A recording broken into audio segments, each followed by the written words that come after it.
sculptors of time walk no smooth road, nor do the tides of formulation of civilizations.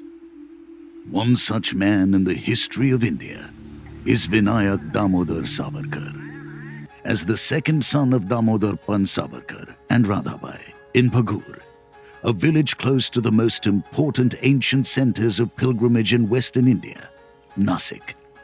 Since the decisive fall of the Pune-centric Maratha power in the Third Anglo-Maratha War in 1818, things had changed drastically.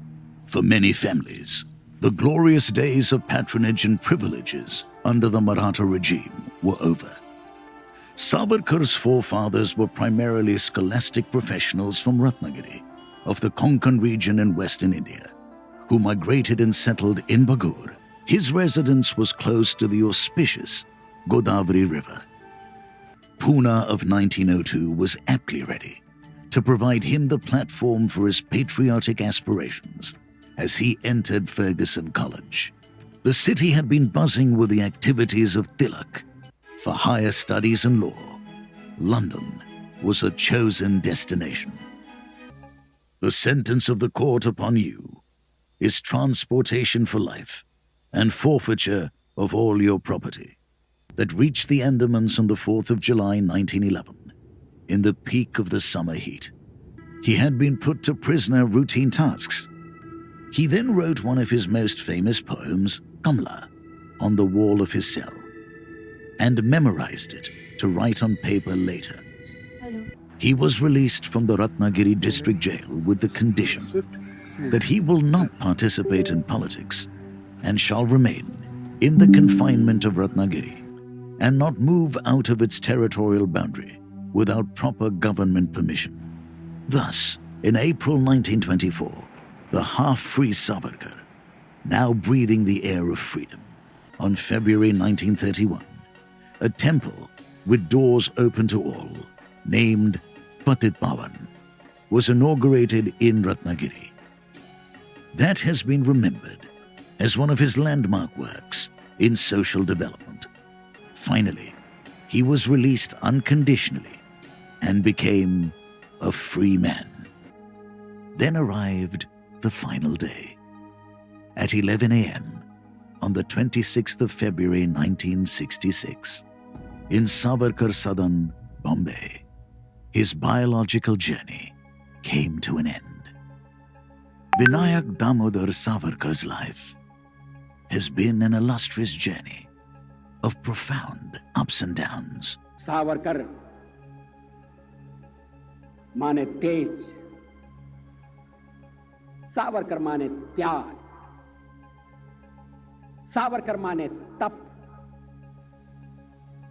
Savarkar माने तत्व, सावरकर माने तर्क.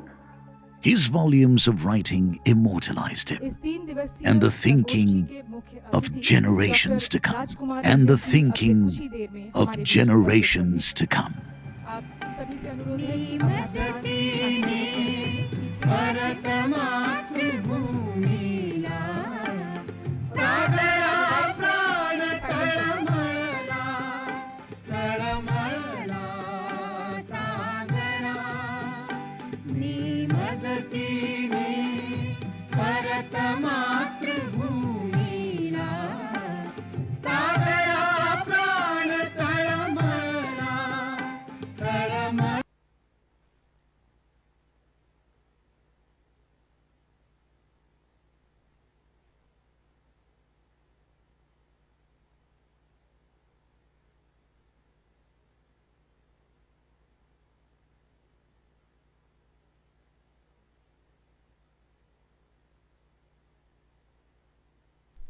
पीछे बैठे सभी बच्चों से अनुरोध है कि कार्यक्रम के दौरान डिसिप्लिन बनाए रखें।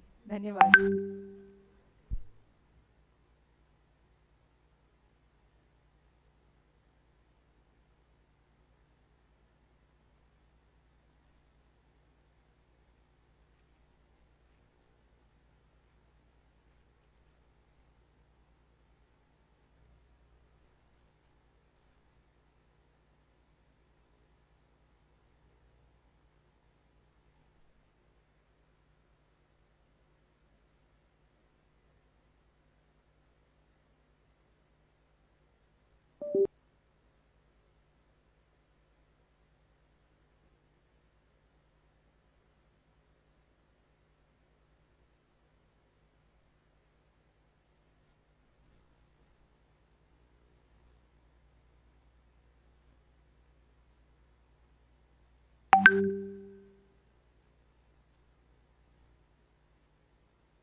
नमस्कार सर, मैं हेमंत जी, स्मृति सरकार जी, अशोक मोढ़क जी और रंजीत सावरकर जी से अनुरोध करूंगी कि वे मुख्य अतिथि के साथ मंच पर विराजित हों। हेमंत धी मजूमदार जी, स्मृति कुमार सरकार जी, अशोक मोढ़क जी और रंजीत सावरकर जी।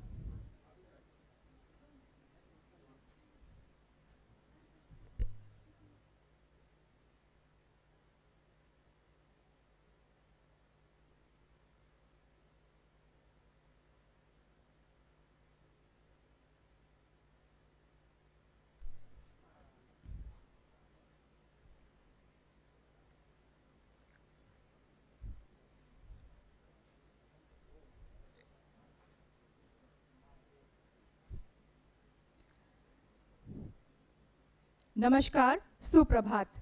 भारतीय इतिहास अनुसंधान परिषद, शिक्षा मंत्रालय, भारत सरकार, नई दिल्ली द्वारा अखिल भारतीय इतिहास संकलन योजना के तहत 26 से 28 फरवरी तक आयोजित इस 3 दिवसीय राष्ट्रीय संगोष्ठी के उद्घाटन समारोह में आप सभी का हार्दिक स्वागत है।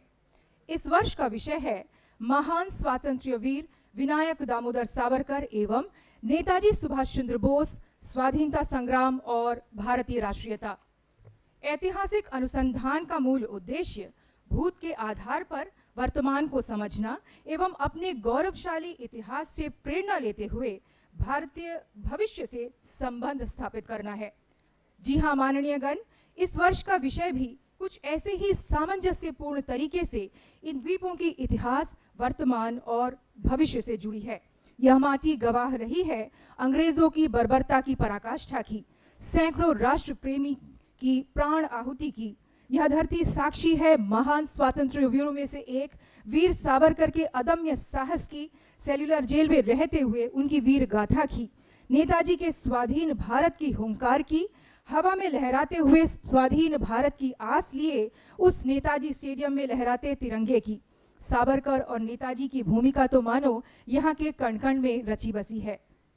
इस गोष्ठी व मंथन के लिए इन द्वीपों से बेहतर शायद कोई माटी हो ही नहीं सकती थी।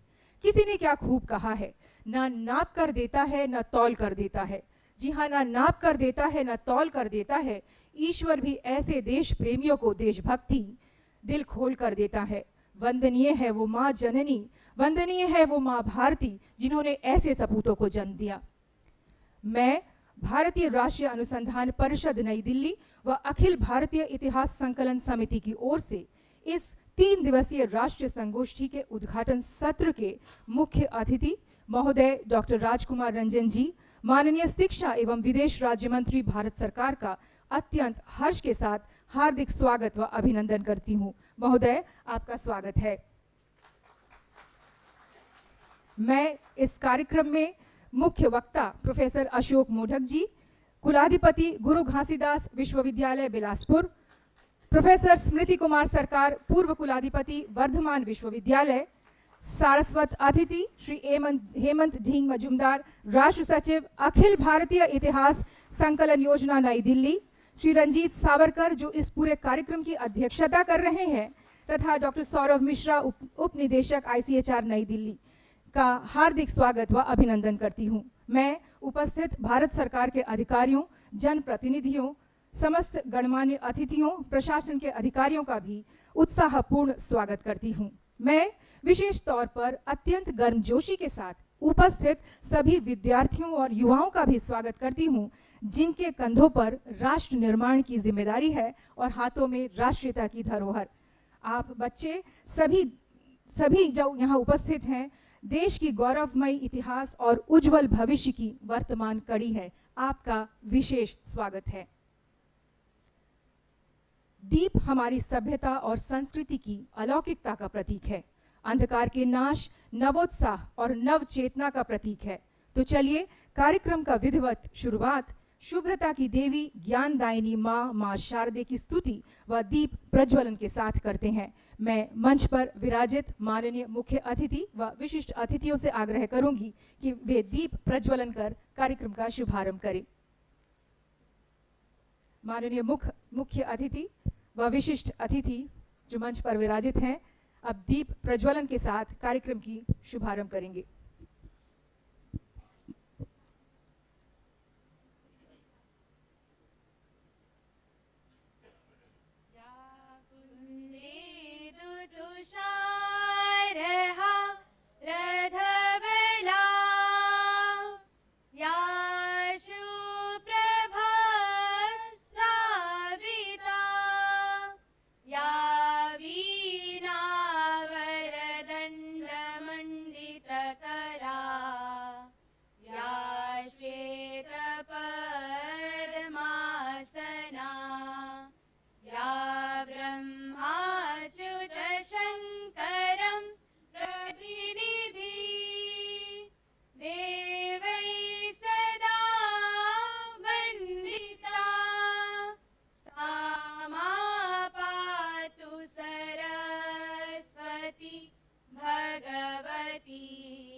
धन्यवाद महोदय। अब मैं डॉक्टर हर्षवर्धन तोमर, आचार्य इग्नू और राष्ट्र सचिव अखिल भारतीय इतिहास संकलन योजना नई दिल्ली से अनुरोध करूंगी कि वे उपस्थिति का आधिकारिक स्वागत करें। डॉक्टर हर्षवर्धन तोमर जी।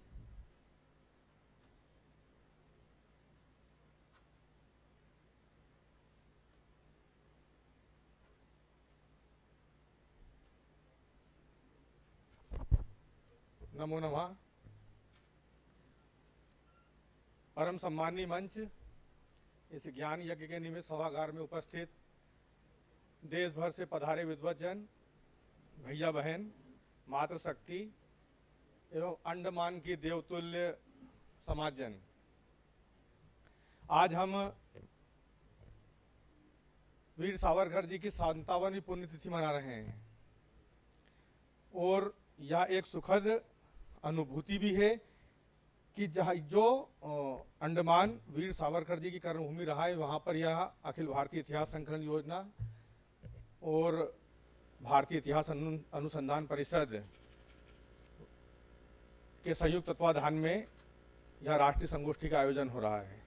इस राष्ट्रीय संगोष्ठी में हमको मंच पे आसीन जिन विद्वज्जनों का, जिन मुख्य अतिथि का हमको जो आज पाथेय मिलने वाला है, मैं उनका परिचय कराते हुए उनके सम्मान के लिए, उनके स्वागत के लिए मैं आग्रह करना चाहूँगा।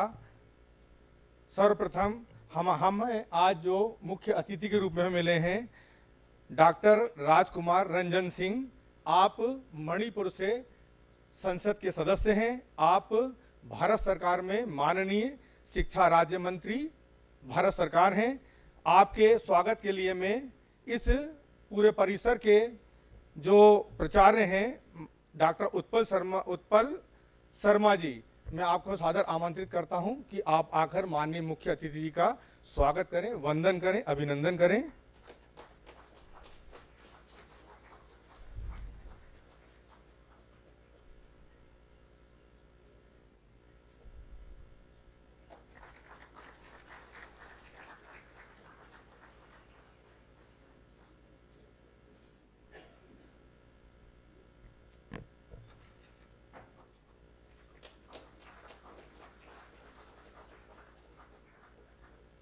स्वागत की इसी परंपरा के अनुवर्तन में उद्घाटन सत्र के माननीय अध्यक्ष श्री रंजीत जी सावरकर जी के स्वागत के लिए मैं डॉक्टर सुभाजी चौधरी जी, जो अखिल भारतीय इतिहास संकलन योजना पूर्वोत्तर से हैं, आप IIT गुवाहाटी में आप सहायक कुल सचिव के पद पर हैं, मैं आपसे अनुरोध करूंगा कि आप माननीय इस सत्र की अध्यक्षता कर रहे डॉक्टर रंजीत जी सावरकर जी का अभिनंदन स्वागत करें।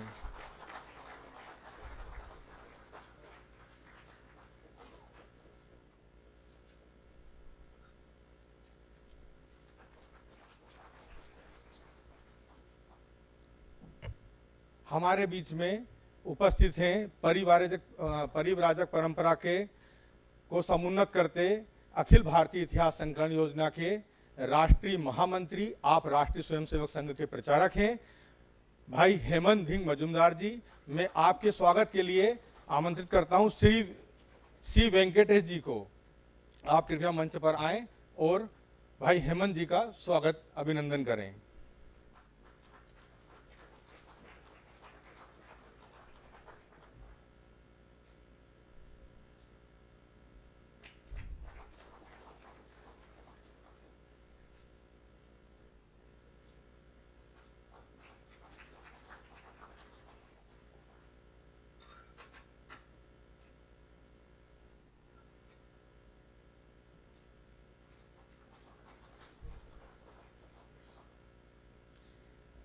इसी कड़ी में मैं आगे आमंत्रित करना चाहूंगा अनिल जी तिवारी को।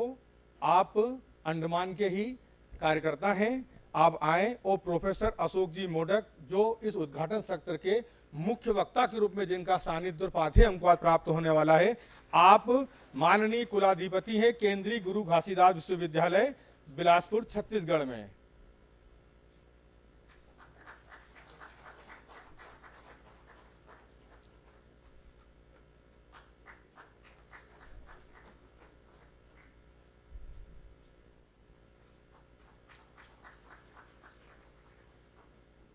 मैं दिल्ली विश्वविद्यालय से पधारे डॉक्टर शत्रुजीत सिंह को आमंत्रित करता हूं कि आप आए। उद्घाटन सत्र के विषय प्रवर्तन के नाते जिनका पाथेय हमको प्राप्त होने वाला है, प्रोफेसर स्मृति कुमार सरकार, पूर्व कुलपति वर्धमान विश्वविद्यालय बंगाल का आप स्वागत अभिनंदन करें।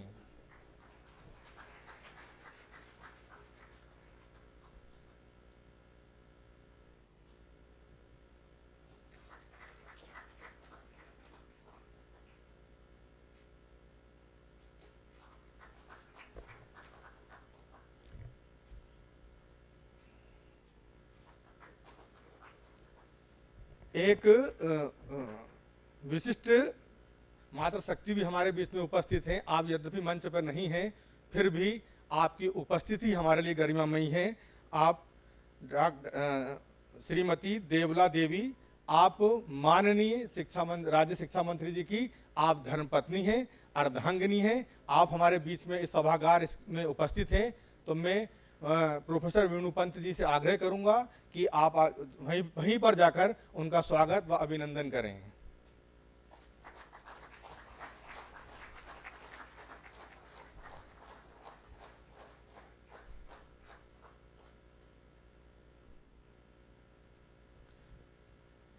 दो परिचय और हमारे बीच में अति विशिष्ट हैं। हम जिस मातृ संस्था से हम पाथेय प्राप्त करते हैं, जिसको देखकर हम हमारी नित्य दिन की दिनचर्या को हम निर्धारित करते हैं, श्री सुदीप जी तिवारी हमारे बीच सदन में उपस्थित हैं। आप अंडमान के माननीय विभाग प्रचारक हैं। मैं आपका स्वागत करता हूं। एक परिचय और विशिष्ट परिचय हमारे बीच में है, डॉक्टर अमिताभ डे। आप अंडमान के राष्ट्रीय स्वयंसेवक संघ के विभाग कार्यवाह हैं और हमारे बीच में पूरे देश से आए विद्वानों का मैं अखिल भारतीय इतिहास संकलन योजना की ओर से बार बार पुनः हार्दिक अभिनंदन वंदन करता हूं, स्वागत करता हूं।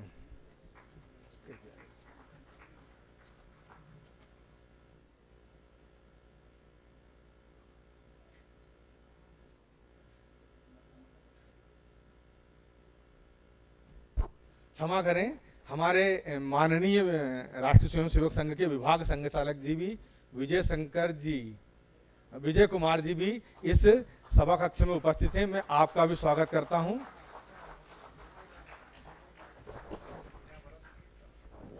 विद्या भारती के क्रीड़ा भारती के सह संगठन मंत्री मधुमय नाथ जी भी यहाँ पर उपस्थित हैं। मैं आपका भी स्वागत करता हूं और आप सभी से क्षमा चाहता हूं कि आपके नाम मुझे समय पे नहीं मिल पाए, इसलिए यह त्रुटि हुई। आप सब लोग हमारे लिए प्रेरणापद हैं। आपकी प्रेरणा से ही हम लोग निरंतर कार्य करते हैं। आपका पुनः स्वागत, अभिनंदन, धन्यवाद।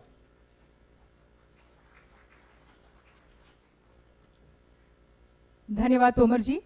अब मैं विषय प्रवर्तन के लिए प्रोफेसर स्मृति कुमार सरकार, पूर्व कुलाधिपति वर्धमान विश्वविद्यालय को बुलाना चाहूंगी। महोदय, आप आए और उपस्थिति को संगोष्ठी के संदर्भ से अवगत कराएं।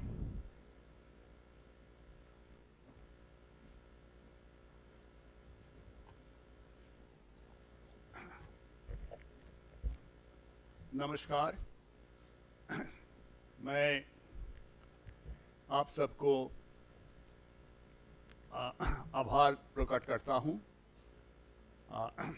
माननीय मंत्रीवर Shri doctor Rajnath Singh and others on the dais, and the learned audience, the organizers, and the new generation boys and girls sitting before me. This is really a privileged occasion for me, not only to have been given the responsibility of situating this seminar to the theme on which this seminar is organized. As you all know, this seminar is organized on two great sons of India, on two great freedom fighters, great theoreticians of Indian nationalism. But unfortunately, the post-colonial discourse, the so-called quote-unquote the mainstream history writing of India, even after 70 years of independence, much injustice has been done to these great heroes. So now what are the terms, what are the constructions, what are the hyperboles that have been used for these great revolutionaries? Veer Savarkar if you see the literature in history, Veer Savarkar has been often dumped as Hindu nationalist, as if nationalism and Hindutva is contradictory, and it is quite a sin to be a Hindu and at the same time to be nationalist. Or this combination was unpalatable, unbearable to the people who dominated the discourse since independence. And regarding the other person, the Netaji Subhas Chandar Bose has been rejected as a misled nationalist. A misled nationalist, Bhromit Jatiyatavadi and Bhromit Biplavi.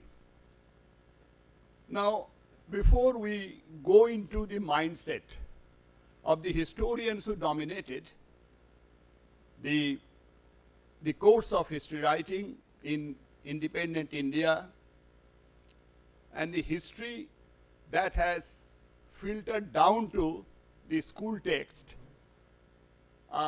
from the higher level, from the university course down the school text, is that in most of the text we don't see Savarkar's contribution to Indian nationalism and Savarkar's great contribution to our freedom movement. And Netaji Subhas Chandar Bose's role in freedom struggle, his INA in particular, has been marginalized, pushed to the margin with a few lines only devoted to him. Now, let me start with, by way of contextualizing the theme, this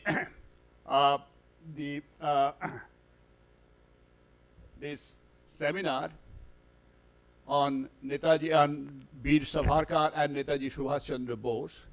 I would like to take you to the 19th century context. If you look at the history of 19th century India, we had to pass through different phases. 19th century begins with India in a state of shock. This is for the first time that a group of foreigners came from the ocean side and began to replicate their rule, began to establish their control from one end to the other. So incidentally, initially, for the first 2-3 decades, it was a period of shock, it was a period of bewilderment, and a sense of frustration that most of the Indians didn't know how to react, how to respond to it. And this is a wonderful trajectory that India, most of the Indians, the Indian leaders, the Indian thinkers, educationists, the religious people were interacted with. And then we see another challenge to the Indian society and culture, which came from westernization and evangelicalism. The two movements went side by side, and it touched, mostly in the initial phases, it started from the fort cities, presidency towns, and gradually it entered into the mindset of the elite Indians, the cultured Indians, till it began to filter down and reach the margins also. So that created the first flower. That created the first start. And it stirred the mind of the thoughtful Indians. And as we see, that the first spark started from the east. There, in a remote village, Ramakrishna Paramahamsa was born with a new interpretation, and the religious movement started that began to attract the best minds, the best youths of India and Calcutta. And the first most important example was obviously Brahmananda Keshav Chandra Sen. And then it turned, in the way came Swami Vivekananda, and we see a new Hindu movement, quote unquote, a new Hindu movement started from that end. And this was reflected in the writings of the literature, the leading literature of the region. Two I must name, Bankim Chandra Chattopadhyay, who gave a new direction to Hindu, the sort of nationalism and culture. And we do not know a name. His name was Chandranath Bose. He wrote a book in 1890, Hindutva. This term Hindutva was coined by this man Chandranath Bose in 1892 in a book written in Bengali, Hindutva, Hindu Shabhyatar Prakriti. This was the reflection, and it soon began to respond to other ends. Then I will shift your attention to Ratnagiri. Ratnagiri, here was a leader emerged who claimed for the first time that Swaraj is our birthright, and he is Bal Gangadhar Tilak. And you all know the triumvirate, the Bal, Pal, and Bal, Pal, and Lal. So, it embraced the three most vibrant corners of future India. The most vibrant corners from all the revolutionary activities later emerged. And here we come to another feature of Indian nationalist movement and the freedom movement. If we see, there is a dominant belief that Indian freedom was achieved at midnight. And it was midnight, and it was a midnight freedom achieved without violence. But if you look at the core of the Indian history, the history of freedom struggle, the history of protest, the dominant feature, the dominant characteristics of Indian freedom movement is through violence. And this violent means of struggle started almost simultaneously with the process of empire building. And the first banner of revolt was raised, none other by a religious group called the Sannyasis in Eastern India, from where the process of empire building started. So I won't take you to the details, but if you try to contextualize these two individuals, Savarkar and Veer Savarkar and Subhas Chandar Bose, it was these two persons who continued that trade that started with the Sannyasis in the east and Rani Chennamma in the south. There are many other persons I don't want to name now. So the Indian freedom struggle was a combination of the two opposite traits. Of course, it was a combination of two opposite traits, violent and non-violent. And the violent movement started much, much earlier, and the non-violent movement started much, much later. Now, if you look at Veer Savarkar, like all great lives, Savarkar's life also passed through certain phases. But he was a born revolutionary. Between these two individuals, we see many connects and also the disconnects. The connecting feature is that both the individuals, both these heroes, were born revolutionaries. When Savarkar was in London studying law, he was clandestinely assisting Indian revolutionaries to learn methods of sabotage and dislocation. It was between 1906 and 1910. And in 1910, he got arrested on this charge, and he was deported to Ratnagiri. Deported to the Ratnagiri jail. In 1911, he was again, convicted for his involvement in the assassination of a district magistrate, and he was deported, rather transported to this place, Andaman. The rest is history. From when in 1923, he was 1923 or 22, he was again sent back to Ratnagiri jail a second transformation came in his life. He concentrated to think on the ideals, the uniting philosophy, the uniting tool that could unite the whole of India. That was Hindutva. And he wrote his famous book that has made him the icon of the new political philosophy of India. That is Hindutva.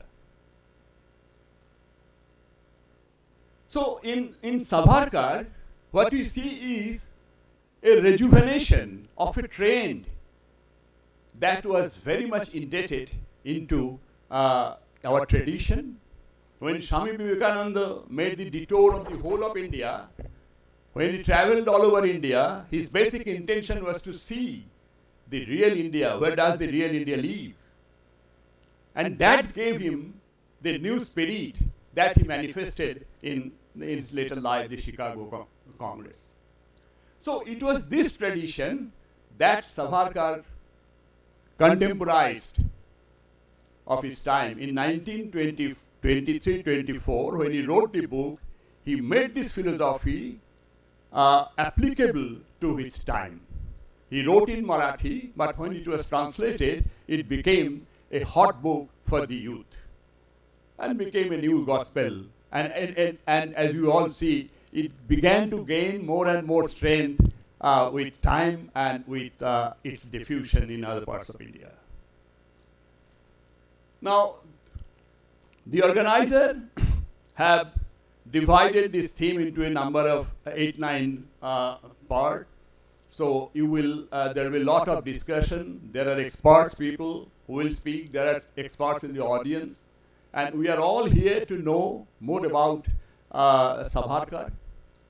And the second person, Subhas Chandar Bose, you know, he had many traits of life that are not much really known, particularly to the young generations, because that is not available in the school text, or it is not available in the dominant public forum. The first thing is this: if Subhas Chandar Bose he was an intellectual. He was an intellectual par excellence. Recently, in 2011, as you all know, Times Literary Journal is a dominant journal of London, published from London, of England. In a book review on Netaji Subhas Chandar Bose, Times reported that here was a man who was an intellectual, a cosmopolitan, a revolutionary, but a misled nationalist. Why was he misled? He was misled to the British because many people do not know that in 1941, Churchill had directed the British intelligence officer to kill him, to assassinate him, because he was proved to be inveterate, unbearable to the British authority. Why? Because of his uncompromising, non-compromising attitude to British imperialism. He was perhaps one of the few leaders who never compromised on the principle of his opposition to the British. And the way he opposed. And another standard allegation against Netaji Subhas Chandar Bose was that he allied with the Axis powers. If you look at the social literature, if you look on Google, you will see that there are 3 allegations. That he allied with the allied powers, and that he was in collaboration with the anti-Semitic forces, and that he failed in his military enterprise. So these are the 3 allegations, very rude allegations, but he was a man of real politics. Netaji Subhas Chandar Bose, he knew that British are our enemies, and so in order to defeat the enemies, when the British, it was a famous saying that when the British had raised his sword against the Indians must oppose the British with swords. Sword for sword. That was his. And to do that, he needed support. He needed support from whom? He needed support from the enemies of the empire. And at that time, who are the enemies? The enemies of the empire were Germany and the other, Japan, Italy, etc. So it's not a question of whether he subscribed to anti-Semitism or not. For him, it was a principle, it was a policy of strategy. So he accepted help from Russia, Japan, but Russia didn't help. Mr. Stalin didn't help, rather Mr. Stalin let down him. Whatever my communist friend have written is useless. If you go to the literature, if you go to the records, you see that Stalin dumped him. And so this is the reality. And the INA, it's entire, perhaps the only example next to Garibaldi in Italy, that such a huge army could be raised without any preparation. It was nearly 1 lakh people, 1 lakh force, with which he attacked the Indian frontier, your Manipur, sir, and a good chunk of Manipur and Nagaland also. But unfortunately, when I visited Kohima, I saw that place, that still there is a plaque describing that the British Indian Army defeated the Japanese forces. No mention of the INA. I would request, sir, to you that this plaque be removed and the plaque be replaced with a statement. Even the person who took me there, one fellow from Nagaland University, he said, sir, this is a sad thing, because it was the Subhas Chandar Bose's INA with which the actual conflict took place and the actual war took place. So, as Education Minister, sir, I have a special request to you. Please do it. If you have not visited the Kohima site, if you do that and see in your own eyes that still the plaque is there. It's an insult not only to Subhas Chandar Bose, it's an insult to all of us, to all the Indians, and particularly the young generations, the upcoming generations of Indians. And you all know the Subhas Chandar Bose's association with this island. We are still, to this morning also, we passed by the flag point. So it was 2/3 of this force, nearly 60,000 people sacrificed their life. So this was the sacrifice. So these are the two features of these two great heroes that connects. One is Deshabhakti and the other is Parakram. And it is absolutely correct. And the entire generations of historians would certainly thank our Honorable Prime Minister Narendra Modi ji to name the 23rd January as the Parakram Divas. There could be no other Parakrami Indian revolutionary than Subhas Chandar Bose. So, thanks to Ministry of Education, sir, thanks to the ICHR, thanks to other contributory organizations who have jointly planned this seminar. I am privileged to introduce this theme of the seminar to the prospective speakers and these budding young people, young Indians, and to the learned audience sitting before us. So, in the coming 2 days, there will be much of brainstorming on the role of these two great revolutionary heroes. And I am sure that this seminar will be very successful with your help, cooperation, and involvement of the speakers. With this, I conclude my introductory lecture introducing the theme. Thank you very much. Thank you, Professor Sarkar.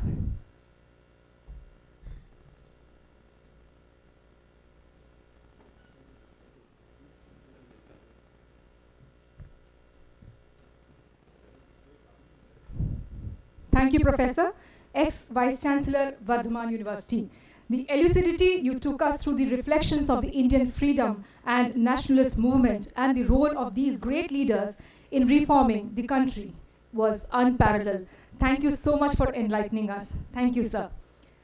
कार्यक्रम को आगे ले जाते हुए अब मैं माननीय अतिथियों से अनुरोध करूंगी कि वे भारतीय ऐतिहासिक अनुसंधान परिषद द्वारा संकलित सावरकर और नेताजी पर आधारित कुछ पुस्तकों का विमोचन करें।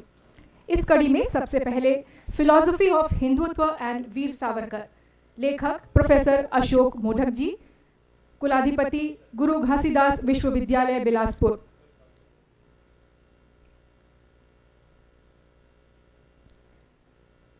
यह पुस्तक किताब वाले द्वारा प्रकाशित की गई है और इसमें मोढक जी के मुख्य व्याख्यान के अंश इस पुस्तक में प्रकाशित की गई है। इस कड़ी में अगली पुस्तक है Dismantling Casteism, Lessons from Savarkar's Essential of Hindutva, edited by Umesh Ashok कदम जी, सदस्य सचिव भारतीय इतिहास अनुसंधान परिषद। इस पुस्तक में रत्नागिरी में आयोजित सावरकर पर सेमिनार की सीरीज प्रकाशित की गई है।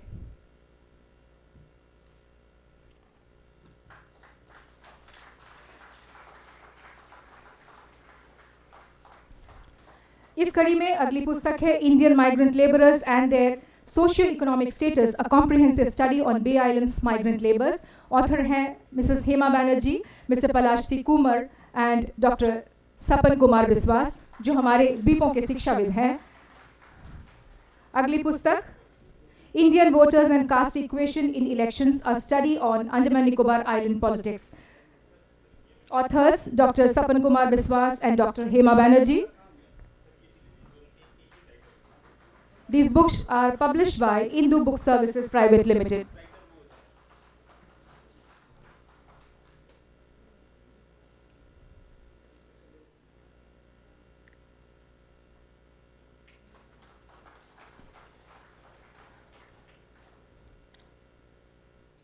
अब सुभाष जी पे monograph book the Indian memoir Netaji Subhash Chandra Bose का विमोचन होगा। मैं मुख्य अतिथि महोदय से अनुरोध करूंगी कि वे इस कॉफी टेबल विशाल कंपाइलेशन का विमोचन करें।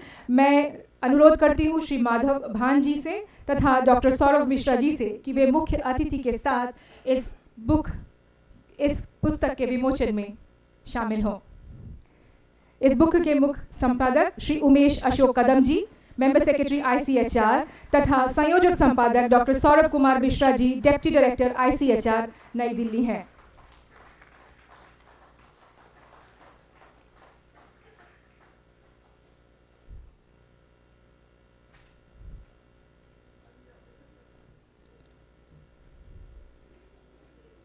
धन्यवाद महोदय। धन्यवाद आप सभी अतिथियों का जिन्होंने इस विशेष अवसर में अपना योगदान दिया। अब मैं माननीय मुख्य अतिथि महोदय से ससम्मान आग्रह करूंगी कि वे बटन क्लिक के साथ सावरकर पर निर्मित ऑडियो विजुअल एग्जीबिशन पद्म ज्योति सावरकर का विमोचन करें। ये कर्टन रेजर टीजर है। इसकी पूरी फिल्म 28 मई 2023 यानी सावरकर जी के जन्मदिन पर रिलीज की जाएगी।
Sculptors of time, walk, no no smooth road, nor do the tides of formulation of civilizations.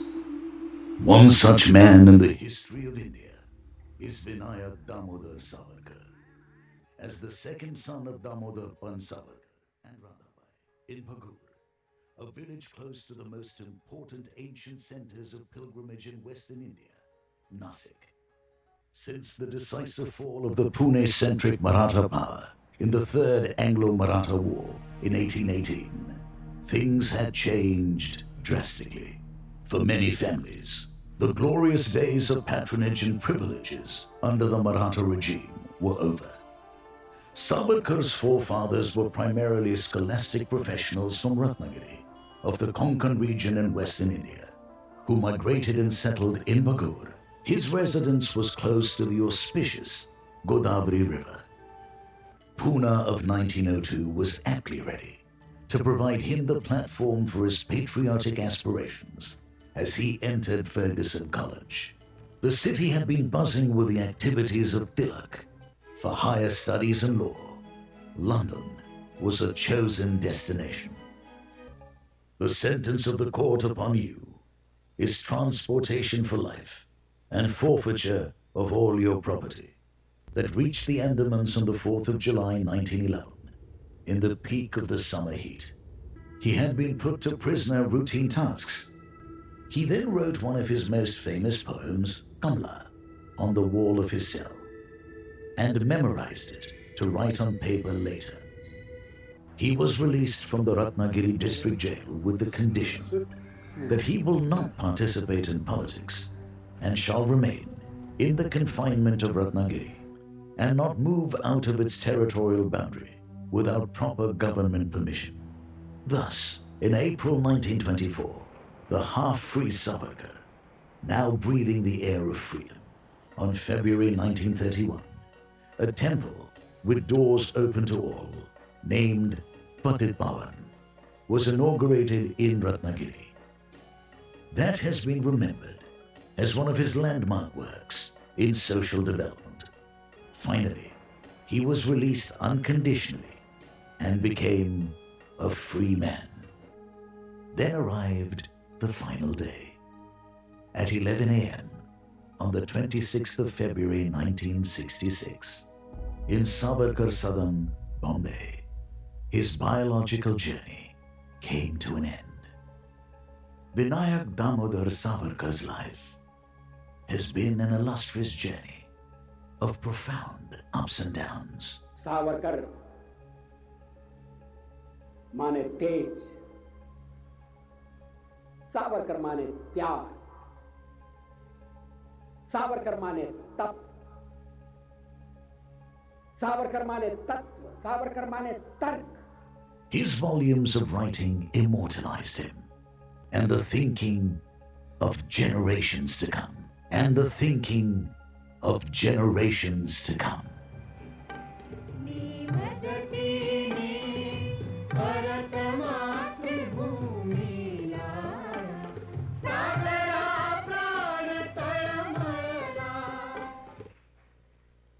हम आपको एक बार फिर बता दें कि इस संकलन की पूरी मूवी 28 मई 2023, जो कि सावरकर जी की जन्मतिथि भी है, उस दिन रिलीज की जाएगी और साथ ही में हिंदी वर्जन भी साथ में रिलीज की जाएगी।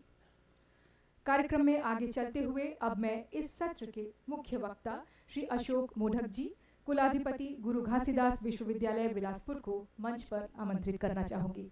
सर।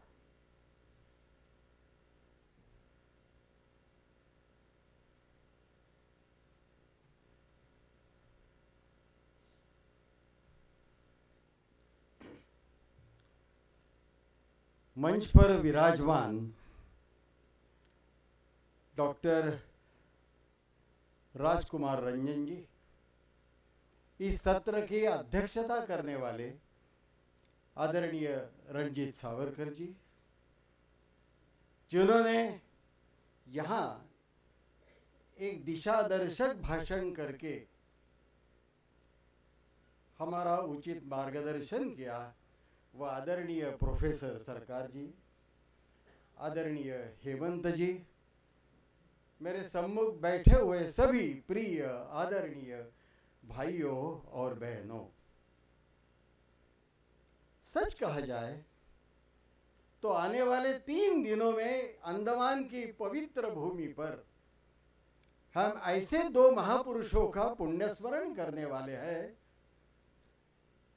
वीर सावरकर तथा देश गौरव नेताजी सुभाष चंद्र बोस,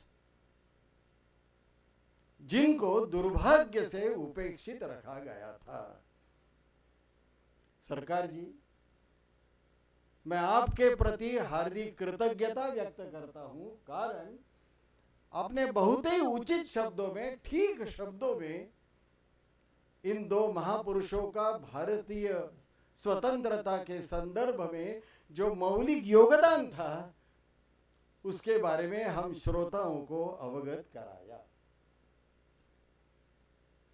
अब पता नहीं कि आखिर, यद्यपि मैं कुछ बोलने वाला हूं, भाषण के बारे में प्रकट चिंतन करने वाला हूं, मेरी पात्रता नहीं। आप, मैं, हम सब लोग उत्सुक है मंत्री महोदय का भाषण सुनने के लिए, परंतु आखिर स्वातंत्र्यवीर सावरकर जी के बारे में कुछ बोलना, बार बार सरकार जी आपने जो कहा अगली पीढ़ी के लिए जानकारी देना, मैं मानता हूं कि हमारा प्रथम दायित्व है, कर्तव्य है। उसी भूमिका से, यद्यपि मेरी योग्यता नहीं है तो भी कुछ प्रकट चिंतन करने का मैं प्रयास करने वाला हूं।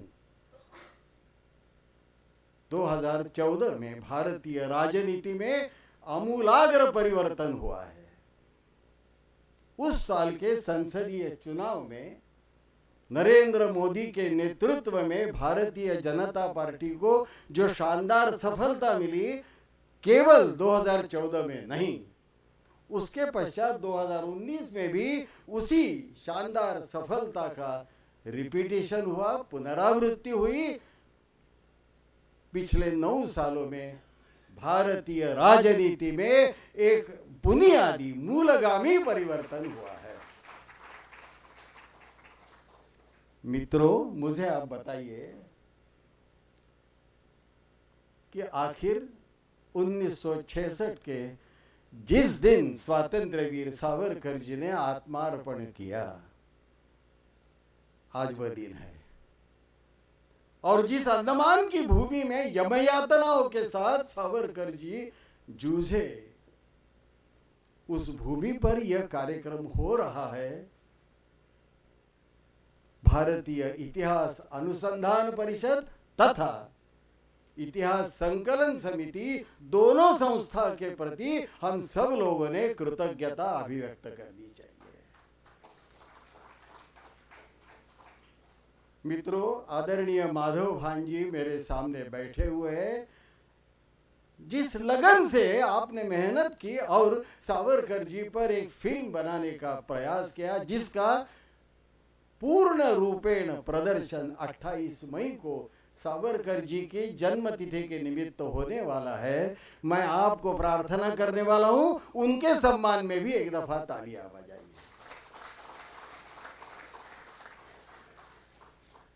मित्रों, आज हिंदुत्व का वृक्ष पुष्पित हुआ है, फलित हुआ है, विकसित हुआ है, पल्लवित हुआ है। फलतः कोई व्यक्ति आकर उस वृक्ष की नई पल्लवी ले जा रहा है, दूसरा फूल ले जा रहा है, तीसरा फल ले जा रहा है, लेकिन हर एक को मालूम है, हर एक को पता है कि 100 साल पहले इसी हिंदुत्व की पुस्तक का लेखन कार्य जिस महापुरुष ने किया, उनको हम भूल नहीं सकते। संस्कृत में एक बहुत ही अच्छा रोचक सुभाषित है, जिसकी याद दिलाना मैं मेरा कर्तव्य मानता हूं। कितना बढ़िया सुंदर सुभाषित है। कश्चिन्नवम पल्लवमा ददाति, कोई व्यक्ति आकर नई पल्लवी ले जा रहा है। कश्चित प्रसूनानि फलानि कश्चित, कोई फूल ले जा रहा है, कोई फल ले जा रहा है। सुभाषित के अंत में 2 पंक्तियों में सुभाषित कर्ता ने हम सबका ध्यान आकृष्ट किया है। परम करालेपि निदाघ काले मूले न दाता सलिलस्य कश्चित। निदाघ काल का मतलब ग्रीष्म ऋतु। अरे भाई, आज हिंदुत्व का वृक्ष पुष्पित, फलित, पल्लवित, विकसित हुआ है, लेकिन खिलाफत के आंदोलन के समय उस वृक्ष की स्थिति क्या थी? क्या उस नन्हे मुन्ने पौधे को कराल ऐसे ग्रीष्म ऋतु में जिस महापुरुष ने जल सिंचन किया उसको हम भूल गए? परम करालेपि निदाघ काले मूले न दाता सलिलस्य कश्चित।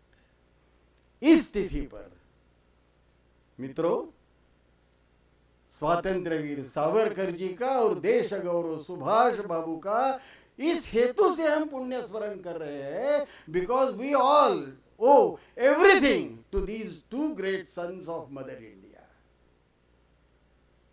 मित्रों, मैं मनगढ़ंत बात नहीं बोल रहा हूं।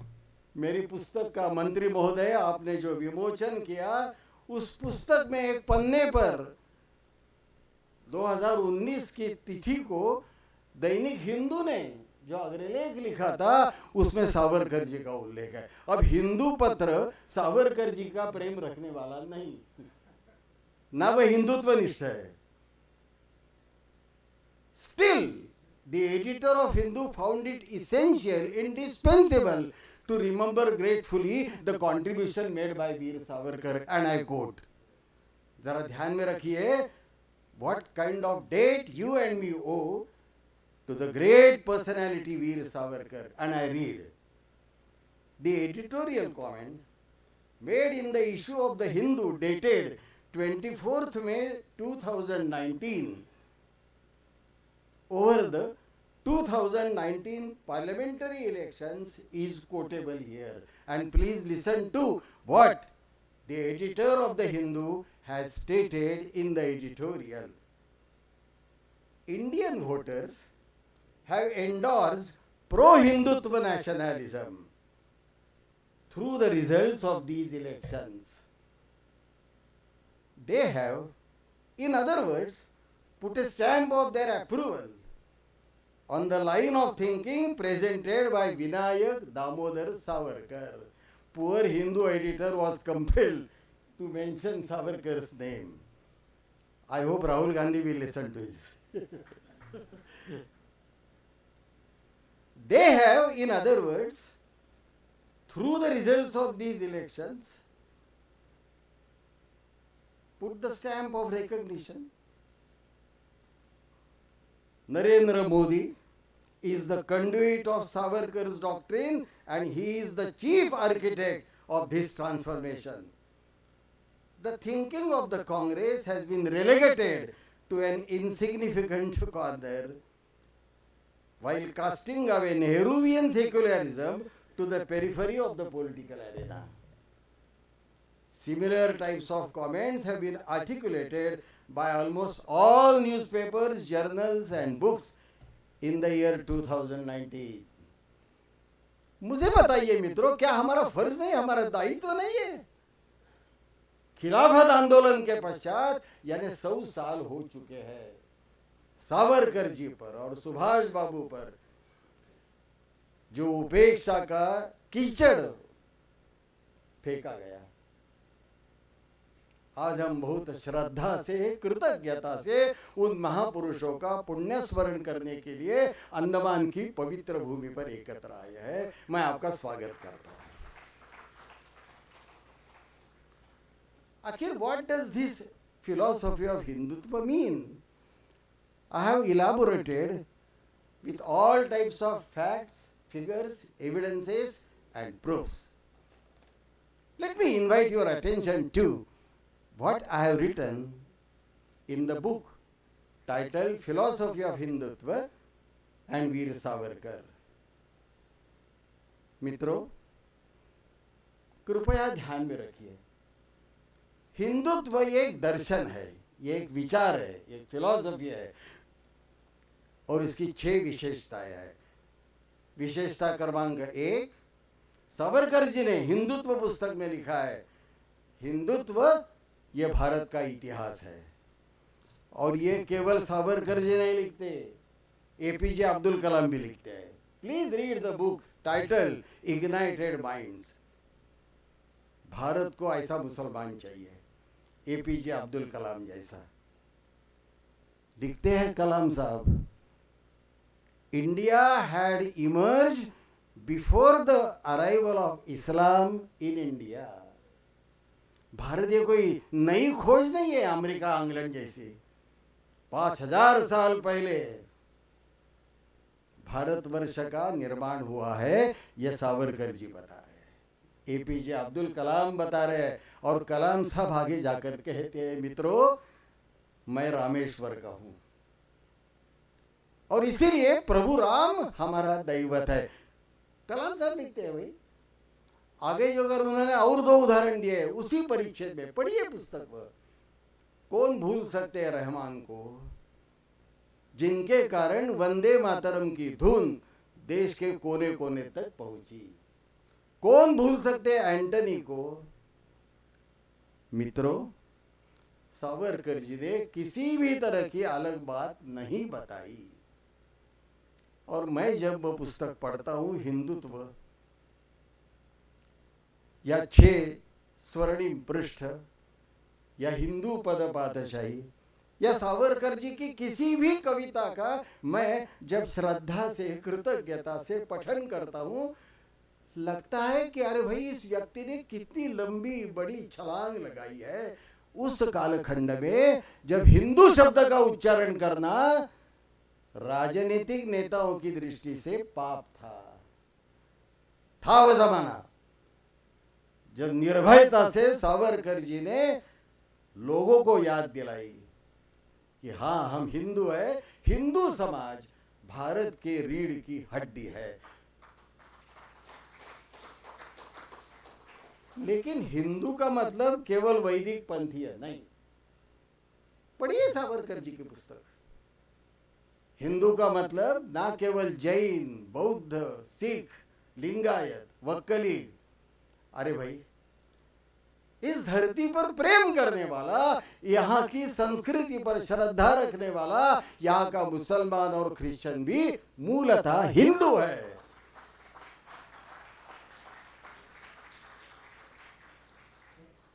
था वह जमाना जब सावरकर जी ने हिंदुत्व की पुस्तक लिखी है।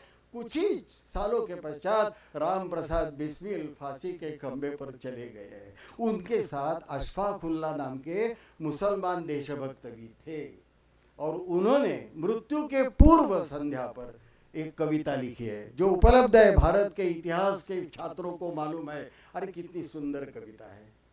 अशफाकुल्लाह उस कविता में लिखते हैं, हे मातृभूमि तेरी पूजा किया करूंगा, बेड़ी बजा बजा कर तेरा भजन करूंगा।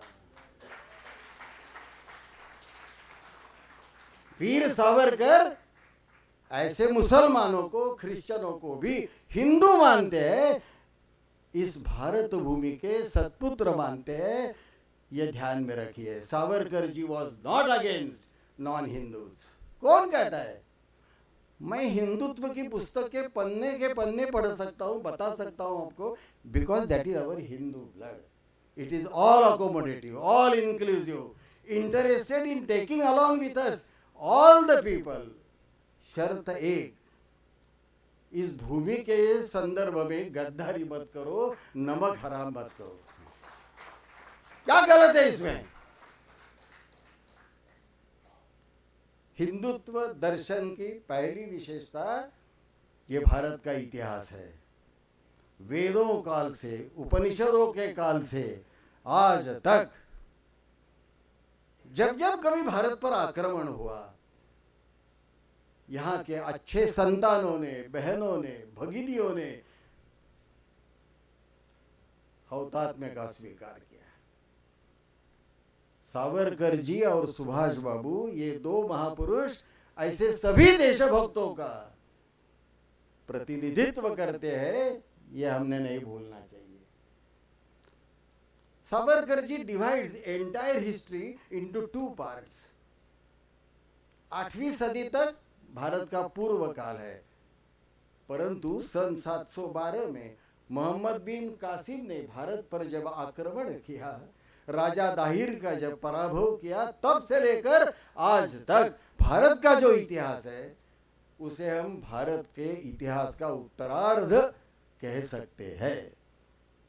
सावरकर जी सवाल पूछते हैं, एक rhetorical question is raised by Savarkar. Is it not a fact that during all these 5,000 of years a Hindu fought for the liberation of India?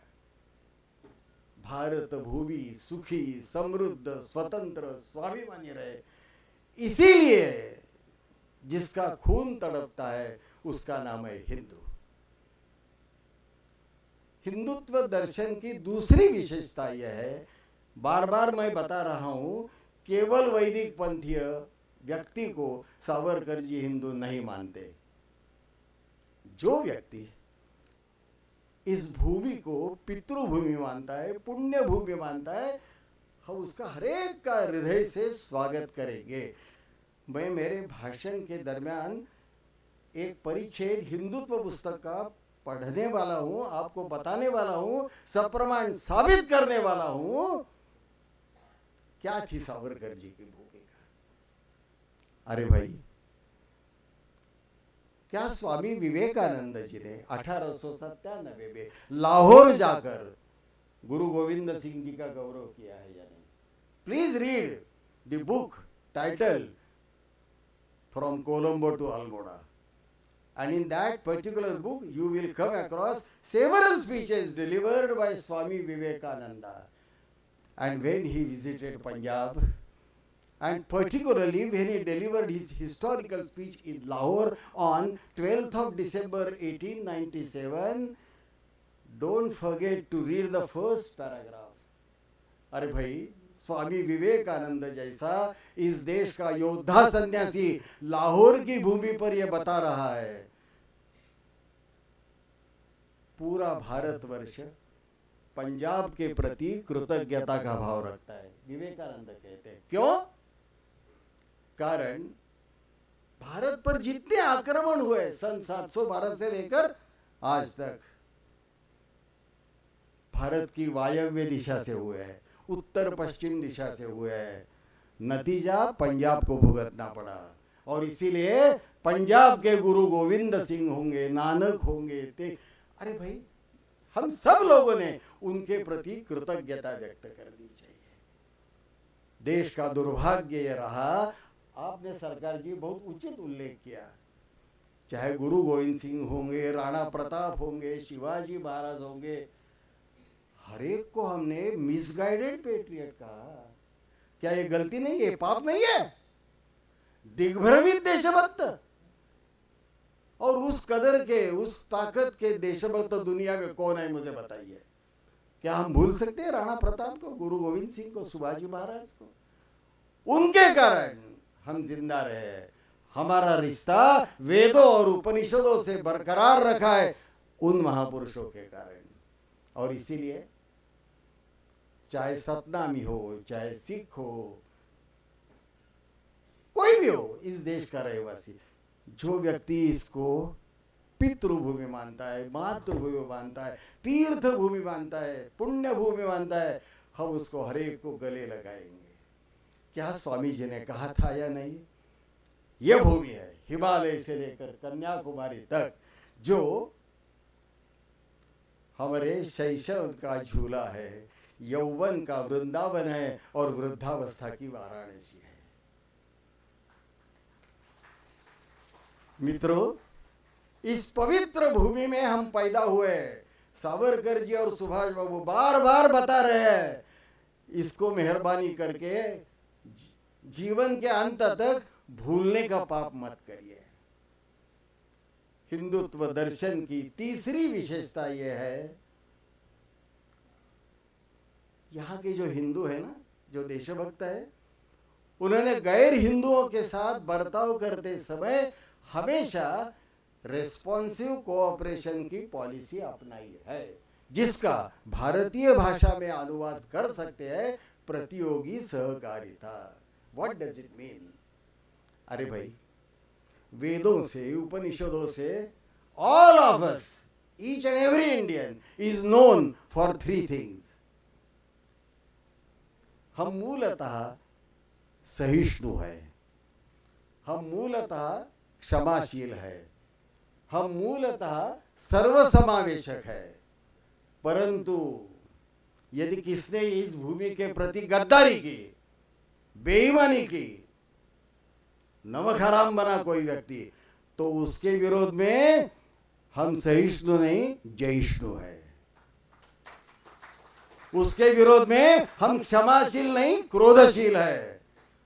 और उसके विरोध में हम सर्वसमावेशक नहीं, टू द लार्ज एक्सटेंट व्यावर्तक भी हो सकते हैं। This is Savarkar, this is Subhash. मुझे मित्रों बताइए, क्या प्रतियोगी सहकारिता का तत्व जो लोकमान्य तिलक जी ने हमारे सम्मुख रखा उनके जीवन काल में, Savarkar ji enriched the legacy of Lokmanya Tilak by underscoring the philosophy of responsive cooperation. आज भी पॉलिसी हम अपना रहे हैं। हाँ ठीक है, पाकिस्तान पर यदि कुछ प्राकृतिक प्रकोप होता है, हमारे मन में दुख है। देखिए, यकीन, यदि आप गद्दारी करेंगे तो सर्जिकल स्ट्राइक भी हम कर सकते हैं। This is responsive cooperation. क्या गलत है इसमें? Both Lokmanya Tilak as well as स्वातंत्र्यवीर सावरकर एक कविता बता चुके हैं गीता रहस्य में, हिंदुत्व पुस्तक में, 6 गोल्डन इपोक्स ऑफ इंडिया इस पुस्तक में। व्रजन्ति ते मूढ़धियः पराभवम् भवन्ति ये मायाविषु न मायिना। देखिए, मुरारी, ये जो कवि है, संस्कृत कवि, उसने शब्द प्रयोग किया है मूढ़धिय। वे महामूर्ख पराजित हो जाते हैं जो, शत्रु यदि मायावी है तो महामायावी न होने का व्रत रखते हैं। व्रजन्ति ते मूढ़धियः पराभवम् भवन्ति ये मायाविषु न मायिना। अरे भाई, अबोटाबाद में अमेरिका ने ऑर्डर दिया और ओसामा बिन का कत्ल किया। क्यों? यही है, व्रजन्ति ते मूढ़धियः पराभवम् भवन्ति ये मायाविषु न मायिना। क्या सावरकर जी, सुभाष बाबू भले हिंसा के समर्थक होंगे, परंतु सामने शत्रु यदि हिंसक है तो हम अहिंसा की जपमाला नहीं हाथ में लेंगे। गलत क्या है इसमें? सरकार जी, आपने उल्लेख किया violent, non violent. We are proud to declare to the world we are basically tolerant, but if the occasion requires we are bound to be militant. This is called responsive cooperation. Of course, शठम प्रति शाठ्यम, बिल्कुल ठीक कहा आपने। हिंदुत्व दर्शन का चौथा जो विशेष है, जिसका उल्लेख अभी आपने फिल्म में देखा, अरे भाई, सावरकर जी को जब रत्नागिरी में स्थानबद्ध किया गया, it was he who literally launched a crusade against all types of outdated customs, conventions and rituals like छुआछूत। मित्रों, हम सब लोगों ने ध्यान में रखना चाहिए, यदि मैं खुद को सवर्ण मानता हूं तो मेरा प्रथम दायित्व यह है कि झुग्गी झोपड़ी में रहने वाला जो दलित है उसको हम गले लगाएंगे। वो मेरा भाई है, वहां की महिला मेरी बहन है। क्या हमने उनको दूर रखकर पाप नहीं किया, अपराध नहीं किया?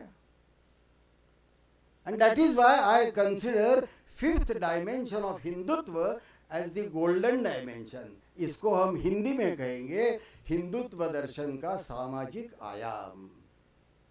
कालबाह्य रूढ़ियों पर प्रहार करेंगे, भारतवर्ष के हर नागरिक को प्रयत्नवाद की दीक्षा देंगे और विज्ञान निष्ठा का प्रसार करेंगे। This is Savarkar.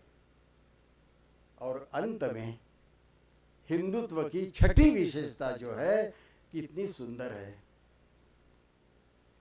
I tell all the so called pseudo secularist, जो नकली सेक्युलरिस्ट है ना इस देश में, उनको आपकी ओर से मैं बता रहा हूं, please stop your nonsense. We the Hindus, we the Indians are genuine secularist. अरे भाई, तिलक जी ने जब गणेशोत्सव का प्रारंभ किया, इत्तेफाक की बात है सरकार जी, वो वर्ष था 1893 जब आपने उल्लेख किया, स्वामी विवेकानंद जी ने शिकागो में धर्म ध्वजा फहराई। One and the same year. हो सकता है शायद उस साल का पंचांग भी देखना पड़ेगा, महीना भी वही था, भाद्रपद। हाँ, कारण 11 सितंबर था। तिलक जी ने अग्रलेख लिखा है उस समय, कितना सुंदर अग्रलेख। यदि हिंदुओं को भगवान गणेश की पूजा करने का, जुलूस में गणेश जी की मूर्ति रास्तों पर ले जाने का अधिकार भगवान ने दिया है, तो मुसलमानों को और क्रिश्चियनों को भी अपनी अपनी देवताओं का पूजन यजन करने का अधिकार दिया है। This is secularism. हम उनकी भी जो देवता होगी पूजा करेंगे, श्रद्धा करेंगे। हमारे भाई है भाई। मुझे मित्रों बताइए, क्या भगवत गीता के एक अध्याय में भगवान श्री कृष्ण ने यही बताया है ना कि व्यक्ति वैदिक हो अवैदिक हो, हिंदू हो मुसलमान हो, हम पूजा करते आप नमाज पढ़ते होंगे, तीसरा सज्जन क्रिश्चियन होने के कारण चर्च जाता होगा, don't cause any quarrel with that fellow. याद रखिए, जो व्यक्ति श्रद्धा से पूजा करता है वह व्यक्ति हमारे लिए प्रिय है, हमारे लिए अनुकरणीय है, हमारे लिए श्रद्धेय है। मित्रों, इस पुस्तक का मंत्री महोदय के कर कमलों से आज विमोचन हुआ। मैं गदगद हुआ हूं। मैं आपके प्रति कृतज्ञता व्यक्त करता हूं। मुझे पता है औरों के भी अच्छे भाषण सुनने के लिए आप, मैं, हम सब लोग लालायित हैं। अंत में मैं इतनी ही छोटी प्रार्थना करूंगा कि मित्रों, आखिर भारत भूमि हमारे लिए वंदनीय, अभिनंदनीय, प्रातस्मरणीय माता है। उसको हम हमेशा हृदय में रखेंगे, कारण सावरकर जी का और सुभाष जी का वही संदेश है। बस इतनी ही प्रार्थना करके मैं मेरी वाणी को विराम देता हूं।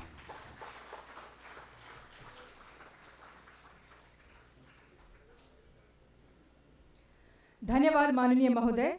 आपने बहुत ही अद्भुत तरीके से युवाओं में वीर सावरकर व नेताजी के मूल्यों का संचार किया। आपने बड़े ही ओजस्पूर्ण शब्दों से उपस्थिति को इतिहास के जड़ों से जोड़ा। ये महापुरुष सच में एक चेतना है, एक सोच है, अपने आप में एक जीवंत इतिहास है। आपको हमारी तरफ से बहुत बहुत धन्यवाद। आपने जो दोनों नेताओं के योगदानों को इतना सुंदर पुनर्स्मरण हमें कराया, इसके लिए एक बार फिर हम आपके आभारी हैं। मैं अब ससम्मान हमारे मुख्य अतिथि महोदय डॉक्टर राजकुमार रंजन जी, माननीय शिक्षा एवं विदेश राज्य मंत्री भारत सरकार से अनुरोध करती हूं कि वे आएं और उपस्थिति को संबोधित करें। माननीय मुख्य अतिथि।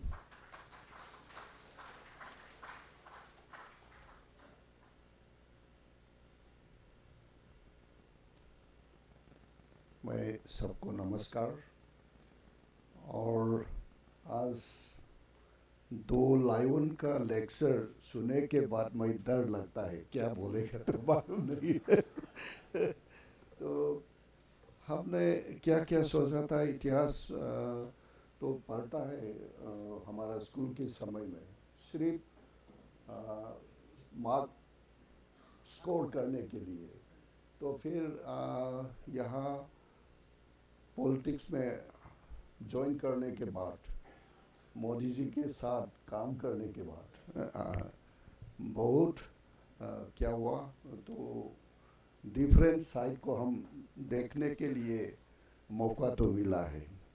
तो first of all, my warm greeting to all participants of this historic national seminar, and first of all, Professor Switi Kumar Sarkarji, former Vice Chancellor, Bardhaman University. His analysis and his information given to us, particularly about the Kohima, I'll go there and I will check it. But in in my information, when I visit to that war memorial, Kohima War Memorial, people told me that this is the courtyard defeated by the Japanese. But I do not know what they wrote there. Then I will check it, sir. Then Professor Ashok Modakji, Chancellor Guru Ghasidas University, Bilaspur, and Shri Hemant Ding Manjumdarji, Itihas Sankalp Yojana National General Secretary. With him, we started 1 year before to hunt the unsung heroes, particularly from the Northeast India. Because of him, now I was told that more than 100 unsung heroes list has come up from the Northeast India. And very recently, Indian Council of Historical Research also provided some small fund to project a national seminar at the campus of Assam Tripura University. Assam University, Silchar. We also do not know, he is a Manipuri. The name is Hanatsahihum, and name is R.K. Narendrajit. And since my childhood, we listen about the Sanasahihum. We call it 3 years Sona. Mane his the royal family we address it as Sana. So he was born after marriage of his mother. After 3 years he was born. But that was the only small history we in our mind.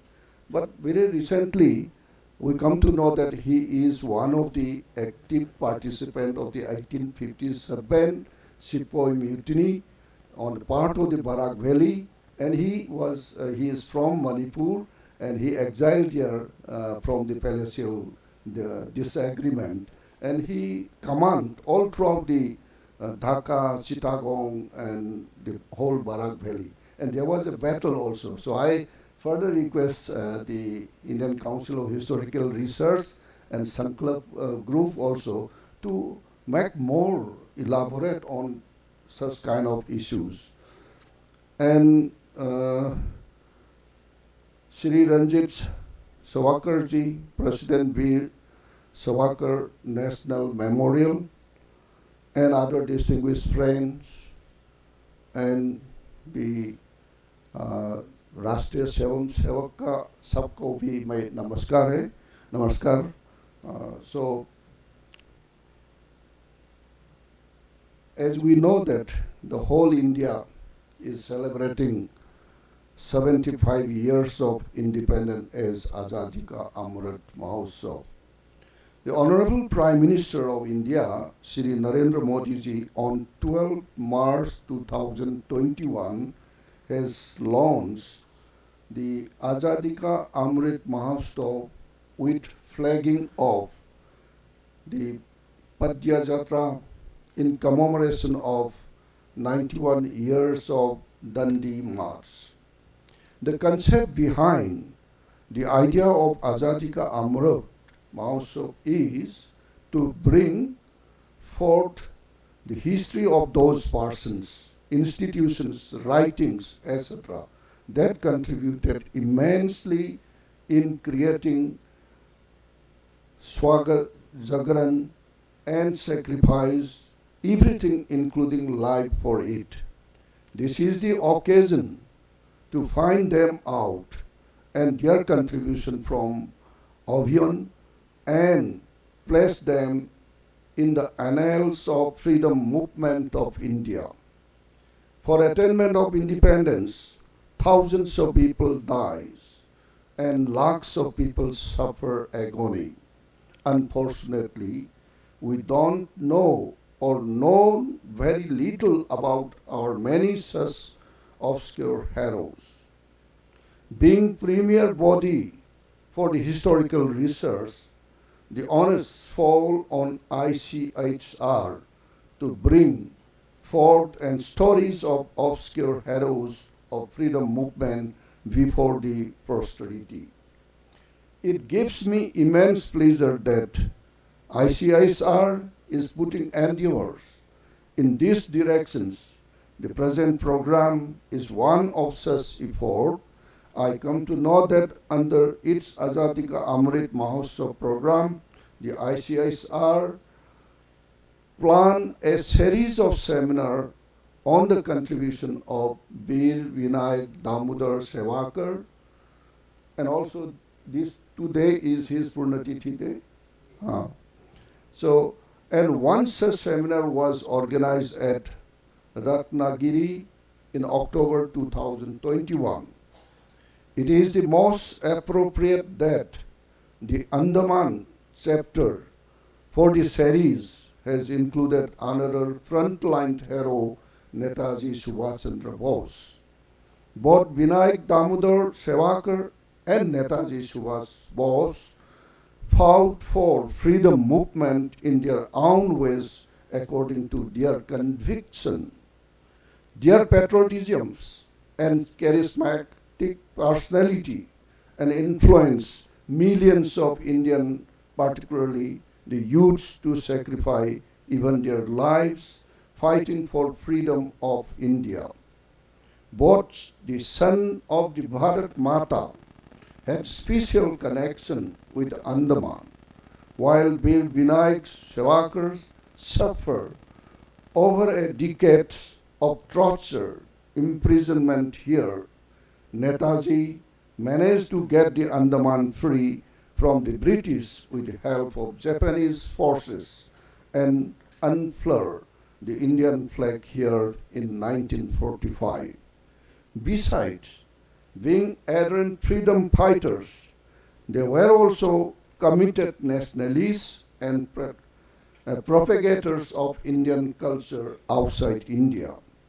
When we studied Netaji's journey to Europe, we find that there were peoples in Europe who were influenced by the Indian culture and supported Bose in his quest for independence of India. Likewise, Savarkar's journey as a revolutionary and impressed people abroad to support the Indian freedom struggles. Unfortunately, we lost Netaji mysteriously on the verge of independence, but Savarkarji was there to guide the nationalists. One of the major concerns of Savarkarji was to remove untouchability from the Hindu society, for which he worked hard to disseminate casteism. I firmly believe that the Amrit Mahotsav celebration was provided us opportunity to delve into the research of our hitherto unknown or unsung heroes of freedom movements and highlight their contributions and sacrifices. I sincerely appreciate the effort of ICISR in chalking out such programs for the celebration of Azadi Ka Amrit Mahotsav. I believe the speakers and scholars will unearth various aspects of these two monumental personalities of our freedom struggles. Of course, all of us also well aware about our Honorable Prime Minister Shri Narendra Modi ji.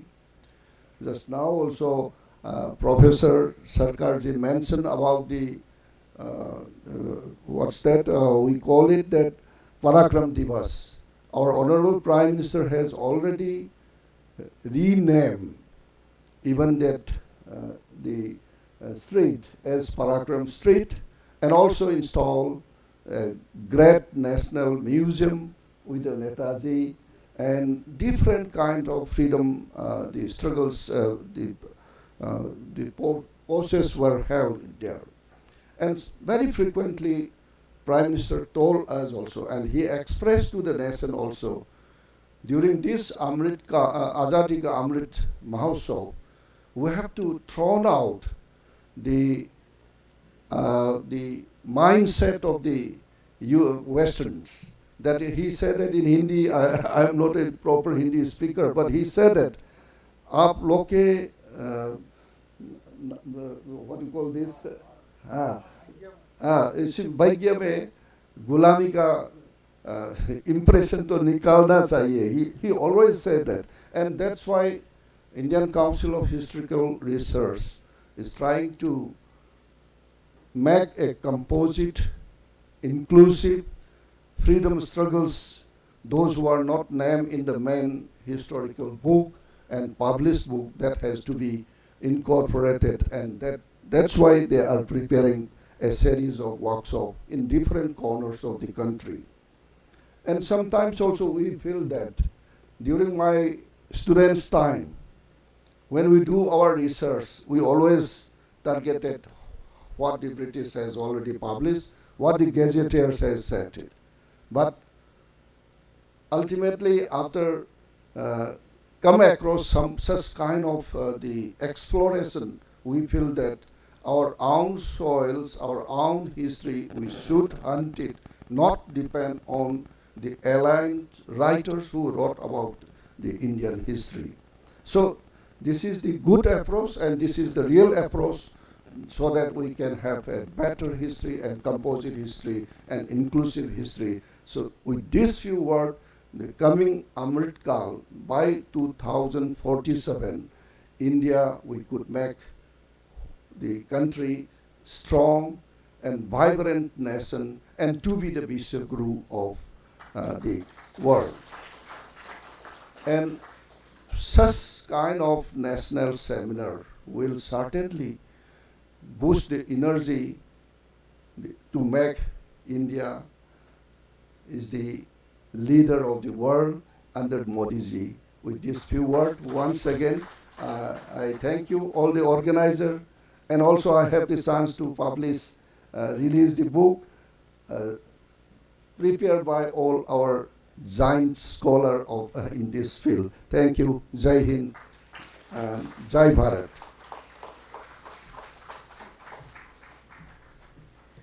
धन्यवाद माननीय मुख्य अतिथि महोदय, आपके आशीर्वचनों के लिए हम आपके आभारी हैं.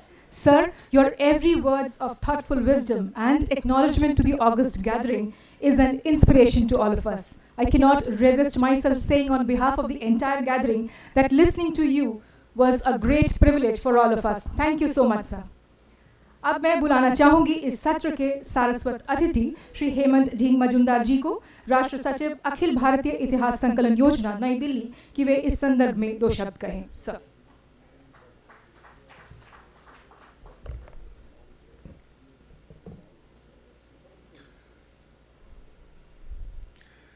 गायन्ति देवाः किल गीतकानि धन्यास्तुते भारत भूमि भागे सर्गापि वर्गस्पदहेतु भूते भवन्ति भूयाः पुरुषाः सुरत्वतः.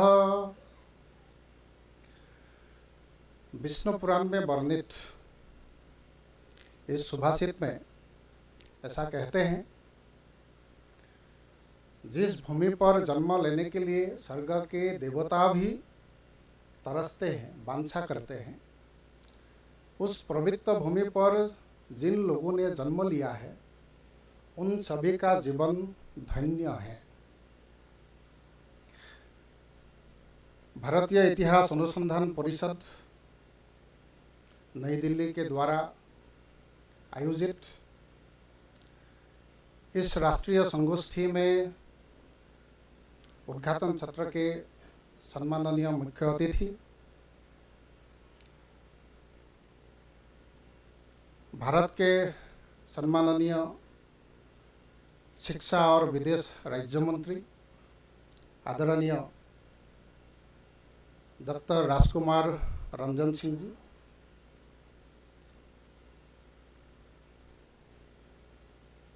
इस संगोष्ठी के विषय प्रवर्तक वर्धमान विश्वविद्यालय के पूर्व कुलपति आदरणीय प्रोफेसर स्मृति कुमार सरकार जी, गुरु घासीदास केंद्रीय विश्वविद्यालय के कुलपति, प्रखर वक्ता प्रोफेसर अशोक मुदक जी, स्वतंत्र वीर सावरकर राष्ट्रीय स्मारक के अध्यक्ष और इस उद्घाटन सत्र का भी संचालन करने वाले आदरणीय रंजीत सावरकर जी, देश भर से विभिन्न स्थानों से आए हुए इस संगोष्ठी के भाग लेने वाले प्रतिभागीगण, माताओं और बहनों, आज स्वतंत्र वीर सावरकर जी का पुण्यतिथि है। ऐसे ही इस देश के और दो सपूतों का, महान सपूतों का भी आज पुण्यतिथि है।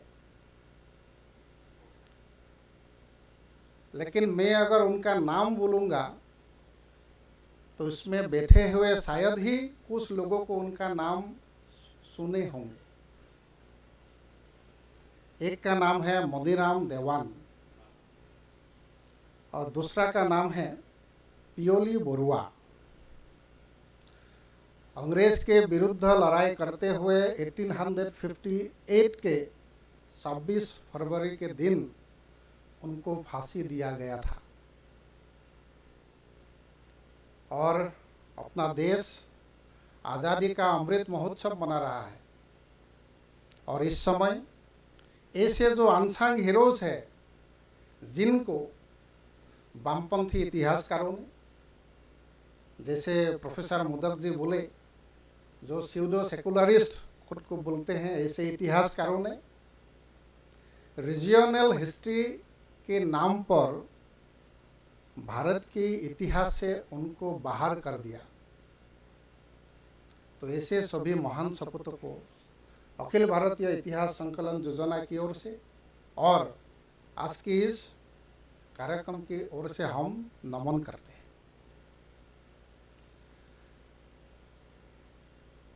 यहाँ का जो मूल विषय है स्वतंत्र वीर विनायक दामोदर सावरकर एंड नेताजी सुभाष चंद्र बोस,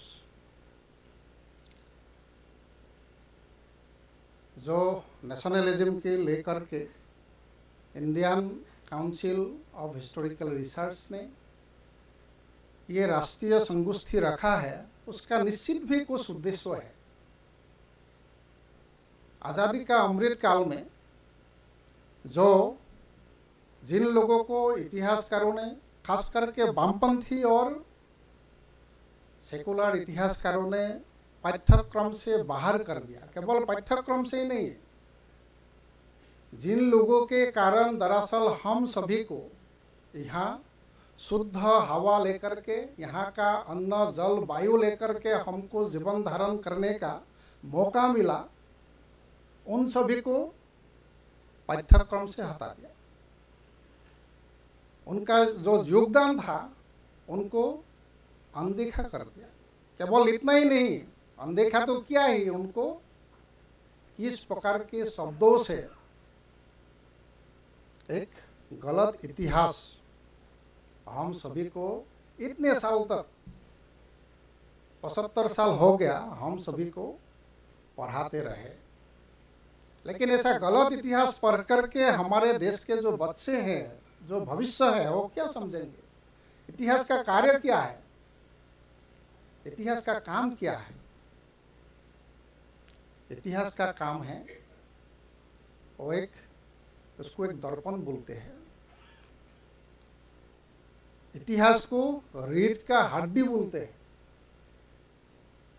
क्योंकि इतिहास किसी व्यक्ति को, किसी जाति को, किसी समाज को और किसी देश को सौर उठा के कैसा जीना है वो सिखाता है। ऐसा कहते हैं, हिस्ट्री रिपीट्स इटसेल्फ, इतिहास का पुनरावृत्ति होता है, लेकिन इस इतिहास से जो गलती हुई उससे अगर आप कोई भी सीख नहीं लिया तो इतिहास पढ़ने का कोई मतलब नहीं। वीर सावरकर जी ने ऐसे बहुत सारे विषयों पर उन्होंने, वो इतना दूरदर्शी थे कि आगे 50 साल के बाद क्या होगा वो देखते थे। अभी आसाम का जो प्रॉब्लम है, केवल आसाम का ही नहीं, पूरे देश का प्रॉब्लम है, इलीगल माइग्रेंट्स का। और जब हिंदू सभा के, महासभा के अध्यक्ष रहे, उसी समय आसाम का प्रवास किया था। वहां पर राधिका मोहन गोस्वामी जी जो एक प्रसिद्ध वकील रहे, उनसे संपर्क किया और उसी समय वहां से जो पूर्व पाकिस्तान बने नहीं थे, उस एरिया से जब ग्रो मोर फूड इस नाते से इतना लोगों का अवैध रूप से असम पर आना आगे जाकर के ये केवल असम के लिए नहीं पूरे देश के लिए खतरा हो सकता है, ऐसा बताना वाला वीर सावरकर जी के बातों पर लोगों ने ध्यान नहीं दिया। अगर सही समय पर इन बातों पर ध्यान देते होते कि इतना कष्ट, इतना दुख, इतना दर्द वहां के लोगों को उठाना नहीं पड़ता। अभी सिंध को विषय लेकर के भी सावरकर जी ने बोले थे कि सिंध वो विश्वास के लायक नहीं है, उनसे सावधानी रहना है। और एक बार 1963 में एक सैन्य का कार्यक्रम में जनरल करियप्पा जी बोलते थे कि सावरकर जी जिस तरह मिलिट्री व्यवस्था के बारे में वो कहते थे, उस प्रकार अगर भारतीय सेना चलता, उसी प्रकार भारतीय सेना का गठन होता तो सिंध भारत लड़ाई में भारत का पराजय नहीं होता। तो इस प्रकार के जो बातें हैं वो देश के इतिहास से उनको खदर करके रख दिया गया, वहां से निकाल दिया गया। और ये एक प्रमुख समय है। इस समय में सौर उठा करके ये जो सही बातें हैं ये लोगों के सामने बताना चाहिए। हम लोगों को इस प्रकार का इतिहास पढ़ाया गया जो कभी भारतवर्ष आए नहीं, वो ये हिस्ट्री ऑफ इंडिया लिखता है। आप कभी समझिए, बिना अंडमान आए हुए कोई व्यक्ति अगर अंडमान का इतिहास लिखेंगे उसमें ऑथेंटिसिटी कितना होगा। यहाँ अंडमान के लोगों को अंडमान का इतिहास लिखना चाहिए, वो सही होगा। यह जो पुण्य भूमि है, सावरकर जी आने से पहले 1891 में जो मणिपुर के लोग ब्रिटिश के विरुद्ध लड़ाई लड़ी थी, उन सभी को यहाँ पर भेजा गया, काला पानी। यहाँ पर रहने वाले बहुत सारे लोग तो वापस घर भी जा सके, लेकिन वो सारे मणिपुरी जो बंधु थे, जो स्वतंत्रता सेनानी थे, उनका कोई आता पता नहीं। यहाँ पर एक माउंट मणिपुर है, एक द्वीप का नाम दिया है ना, माउंट मणिपुर। तो ये किन पर है?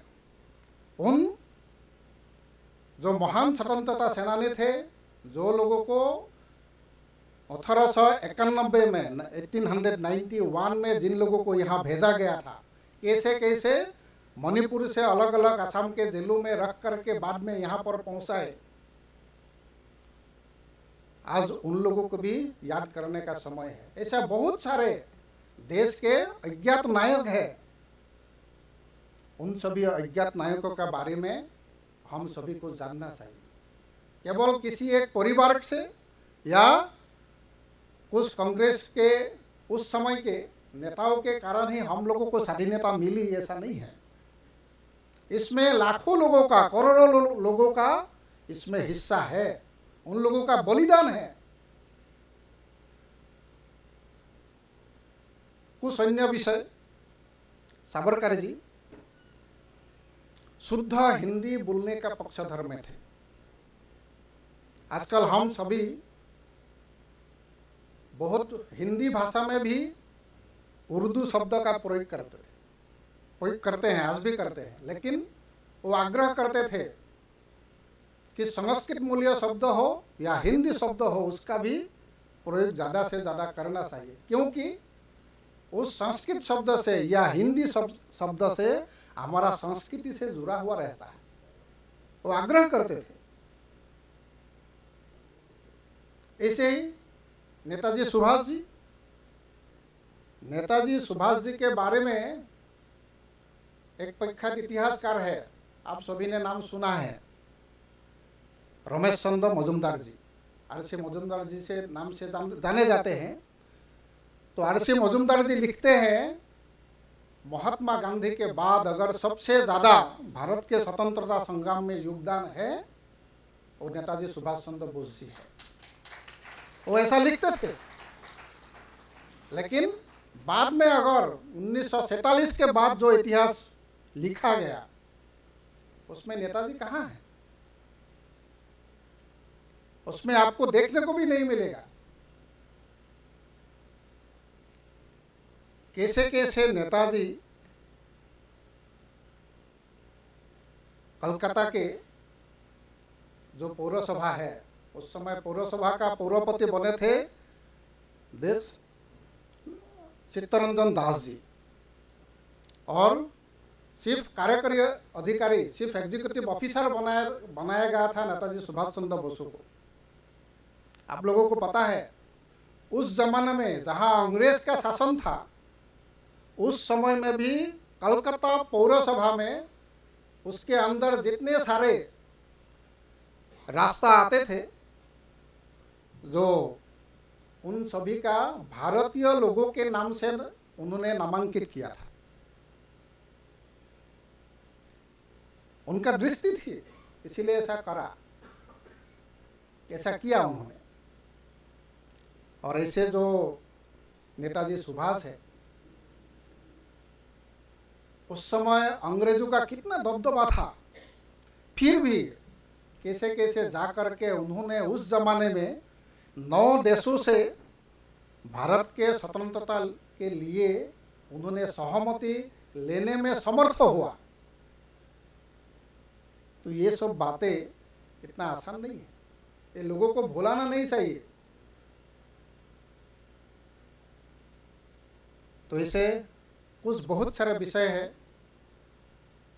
कैसे कैसे नेताजी फॉरवर्ड ब्लॉक में गए, आज़ाद हिंद फौज का गठन हुआ, इंडियन नेशनल आर्मी का, इंडियन इंडिपेंडेंस लीग का, ये सभी बातें इन तीन दिनों का जो संगोष्ठी है इसमें ये सभी विषय आएंगे।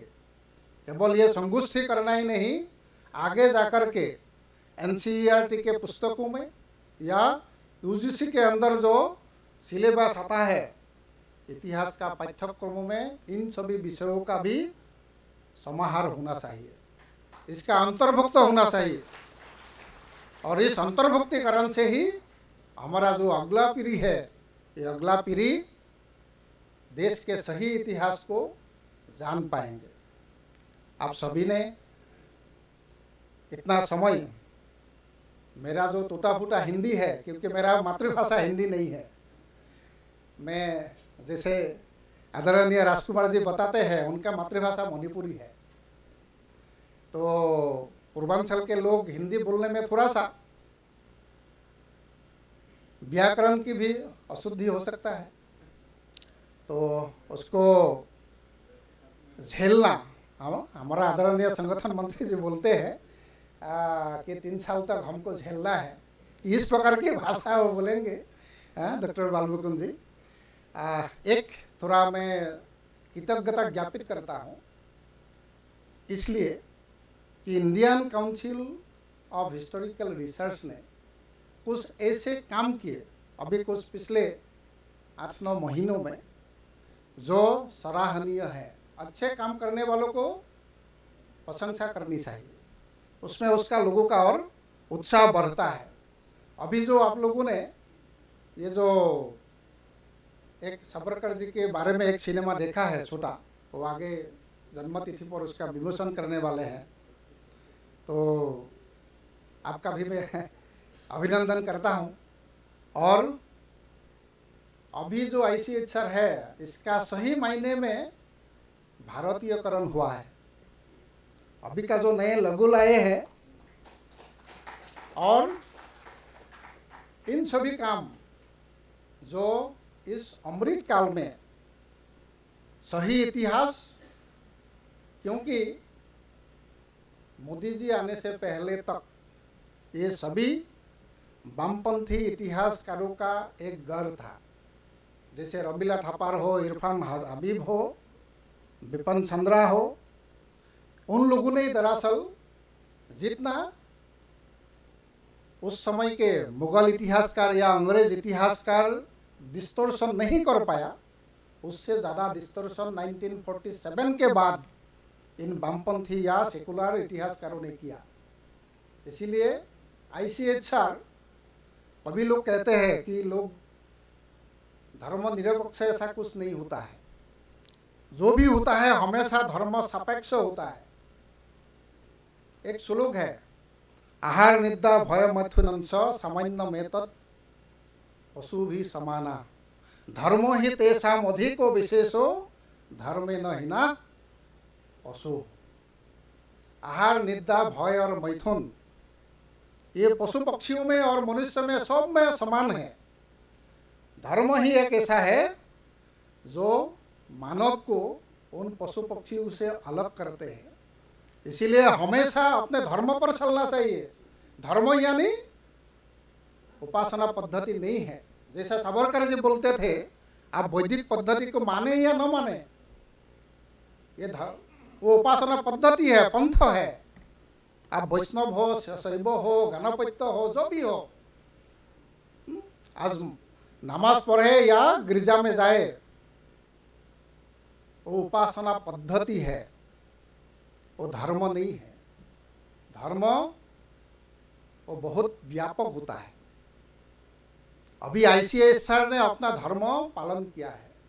यह धर्म देश के सही इतिहास को देश के सम्मुख ठीक से रखने के लिए वो काम किया है। इसीलिए ICHR ने अपना धर्म को अभी पालन किया है। इसीलिए हर व्यक्ति का होता है उस प्रकार का धर्म। हम सभी जो ऐसे अज्ञात वीर पुरुष है, महापुरुष है, उन सभी के बारे में केवल मैं जानकर रहने से नहीं होगा, 10 लोगों को बताना है। जो अध्यापक है अपना विद्यालय, महाविद्यालय या विश्वविद्यालय में कक्षाओं में ठीक तरीके से बोले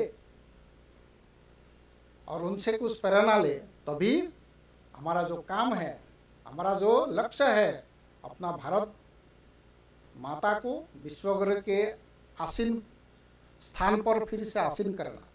अभी G20 चल रहा है, भारत इसमें अध्यक्षता कर रहा है। ये हमारे लिए सबसे बड़े गौरव की बात है। तो ये इस समय पर हम पुनः ये सभी बातें उजागर करेंगे तो अच्छा रहेगा। आप सभी को बहुत बहुत धन्यवाद।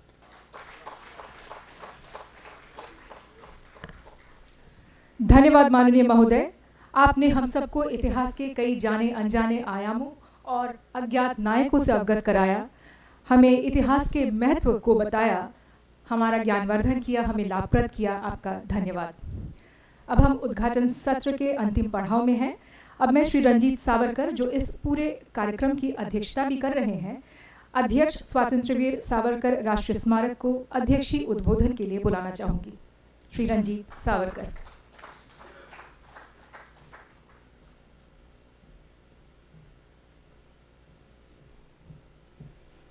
मंच पर उपस्थित आदरणीय डॉक्टर राजकुमार रंजन जी, आदरणीय अशोक मोडक जी, आदरणीय प्रोफेसर सरकार जी और आदरणीय हेमंत मजूमदार जी, तथा उपस्थित सभी मान्यवर, यहाँ पे जो भी विद्वजन उपस्थित है, और मेरे मित्र जो युवा मित्र पीछे बैठे, सभी को मैं नमस्कार करता हूँ।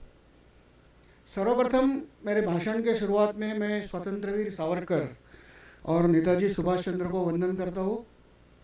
अभी तक ये विद्वजनों ने आपको बहुत कुछ बताया है। मेरे लिए सही बात है, मतलब मेरे लिए बहुत सुलभ हो गया कि मैं अभी मेरा काम उन्होंने कर लिया है, मगर ये मेरे लिए कठिन बात है, अब मैं क्या बोलूं। अब मुझे थोड़ा सोचना पड़ेगा। एक बात मुझे ध्यान में आई है कि हम जब बात करते हैं वीर सावरकर की या नेताजी सुभाष चंद्र बोस की, तो ये दो अलग सेट में हम बात करते हैं। हम सावरकर की बात यहाँ करेंगे, नेताजी की बात यहाँ करेंगे। मगर मैं मानता हूँ कि अगर ये क्रांति संग्राम को हम एक मंदिर माने, तो इस मंदिर की नींव सावरकर जी है और इस मंदिर का शिखर नेताजी सुभाष चंद्र बोस है। और ICHR और आप जो तमाम यहाँ इतिहास के विद्यार्थी बैठे हैं, अभ्यासक बैठे हैं, उनका एक काम है कि नींव से मंदिर तक का जो प्रवास है उसके बारे में हमने सोचना चाहिए, क्योंकि हमें जो इतिहास सिखाया गया, मौलाना आज़ाद ने जो लिखा कि भाई ये सब अलग अलग घटना थी। लंदन का जब इतिहास में महाराष्ट्र में पढ़ता था स्कूल में, तो मदनलाल धिंगरा अलग पेज पे होते थे, श्यामजी कृष्ण वर्मा अलग होते थे, विनायक सावरकर अलग पेज पे होते थे, अभिनव भारत अलग पेज पे होता था। अरे ये तो सभी एक ही संगठन के काम थे, संगठन के लोग थे। तो इतिहास जब हम करते हैं तो इसमें परतें होती है। हॉरिजॉन्टल परत जो होती है वो एक समय की होती है, और वर्टिकल जो होती है वो भी ऊपर से नीचे समय तक होती है। तो वीर सावरकर ने भारत का सर्वप्रथम जो गुप्त संगठन था 1900 में अभिनव भारत, उसके पहले भी गुप्त संगठन थे, मगर गुप्त क्रांतिकारी संगठन अभिनव भारत सन 1900 में स्थापित किया। वे ऐसे पहले व्यक्ति थे जो भारत की स्वतंत्रता का संग्राम भारत के बाहर ले गए, और उसके पश्चात जब उन्हें अंडमान में लाया गया तो अंडमान में भी क्रांतिकारी गतिविधियां शुरू थी। ये इतिहास दबाया गया है, क्योंकि क्रांतिकारक एक तो अपना इतिहास गुप्त रूप से करते हैं, मगर ब्रिटिश पुलिस से, ब्रिटिश इंटेलिजेंस रिपोर्ट थे। तो 1917 में एक इंटेलिजेंस ब्यूरो ने एक रिपोर्ट पब्लिश किया था, उसका नाम था political trouble in India from 1907 to 1917। तो पहली बात तो आप ध्यान में रखो कि ये जो रिपोर्ट ब्रिटिश बनाते थे, ब्रिटिश बड़े प्रैक्टिकल है। उनका कहना है कि इतिहास का अभ्यास इसलिए करना चाहिए क्योंकि इसका उपयोग करके हम आगे की गलतियां टाले। ये खाली हमारा वैचारिक कुतूहल शमन करने के लिए नहीं होता है कि मैं जानूं क्या हुआ, नहीं, सावरकर भी यही मानते थे। इतिहास का अध्ययन इसलिए करना है कि भविष्य में हम गलतियां टालें, हमारे पूर्वजों ने जो कुछ अच्छा किया है उसे याद रखें, उसका पुनरुच्चार करें, उसका आचरण पुनः करें, और जो गलतियां की वो टाले। तो ब्रिटिश वो अहवाल में उन्होंने एक फैक्चुअल रिपोर्ट दिया है, और ब्रिटिश तो आपको मालूम है वो तोड़ो या फोड़ो और राजनीतिकरों में बड़े माहिर थे। तो उन्होंने ये जो पॉलिटिकल ट्रबल इन इंडिया नाम दिया था, actually it was a arm revolution in India 1907 to 1917। तो पहले नाम देने में भी उन्होंने पॉलिटिकल ट्रबल नाम दिया। ये बड़ा गुप्त रिपोर्ट था, इसकी 100 प्रतियां खाली वितरित हुई थी, और हर एक प्रति एक नंबर थी, बड़े ऑफिसर को जाती थी। उसमें वो कहते हैं कि महाराष्ट्र, बंगाल में या इसमें पंजाब में जो भी क्रांति कार्य हो रहा है, वो महाराष्ट्र में ब्राह्मण है, यहाँ पे भद्र लोग है। देखो वो जातियों का एक नामोच्चार कर रहे हैं, क्योंकि इसलिए उनको पहले तोड़ रहे हैं कि भाई ये तो ब्राह्मणों का काम है, ये भद्र लोगों का काम है, जनता का कोई नहीं। मगर जो भी इतिहास का अभ्यासक है, वो मार्क्सिस्ट भी हो, मार्क्सवाद भी यही कहता है कि क्रांति जो होती है वो मध्यम वर्ग करता है, क्योंकि जो अमीर वर्ग होता है वो तो गुलामी, वो तो अपने पैसे जो जमाए है उसे बचाने में लगा होता है, और जो गरीब वर्ग जो होता है उस पर इतने अत्याचार होते हैं, उसमें दो वक्त की रोटी कमाना भी मुश्किल होता है, तो वो क्रांति नहीं करता। तो मध्यम वर्ग ही क्रांति करता है। ये तो कम्युनिस्ट भी मानते हैं, ये दुनिया का उसूल है। और ये जो भद्र वर्ग और ब्रिटिश जो कहते थे, वो वहां का मध्यम वर्ग था। क्रांति वहां से शुरू हो गई। ब्रिटिशों ने देखो 1917 में उन्होंने पहले हमारी नाड़ी पकड़ ली। हम जातियोवाद में इतने टूटे थे, जाति पंथों में, प्रांतों में, भाषाओं में, कि हम एक नहीं हो पाए। और जब भी हम एक हुए, जब भी हमारे पे आक्रमण हुआ, तो इतिहास गवाह है कि हम एक हुए थे, हम हिंदू के रूप में एक हुए थे, क्योंकि हमारे देश का नाम हिंदुस्तान था। आक्रमक भारत के बाहर से आए थे। हर आक्रमण में हम एक हुए, हमने पराजित किया। ये ब्रिटिश जानते थे, इसलिए उन्होंने कोशिश की कि हम लोग इसके बाद इकट्ठा नहीं हो। 1910 के पहले ये परिस्थिति थी जब वीर सावरकर ने फ्रांस में उन्होंने एक बोट से छलांग लगाई, तो उसके रिपोर्ट फ्रेंच वृत्तपत्रों में पब्लिश होते थे। तो उसमें स्पष्ट रूप से एक रिपोर्ट मेरे पास है जो भारत में आके उनको चाहिए हुई सजा हुई काला पानी की। तो वो फ्रेंच रिपोर्टर कहता है कि Hindu revolutionary Savarkar, he is not saying Indian revolutionary, he is using the word Hindu, Hindu Savarkar. और सावरकर जी के जो वकील थे वो थे बैरिस्टर बैप्टिस्टा, वो तो धर्म के हिंदू नहीं थे ना, पूजा उनकी तो पारसी थे, फिर भी वो बोलते add his Hindu barrister Baptista.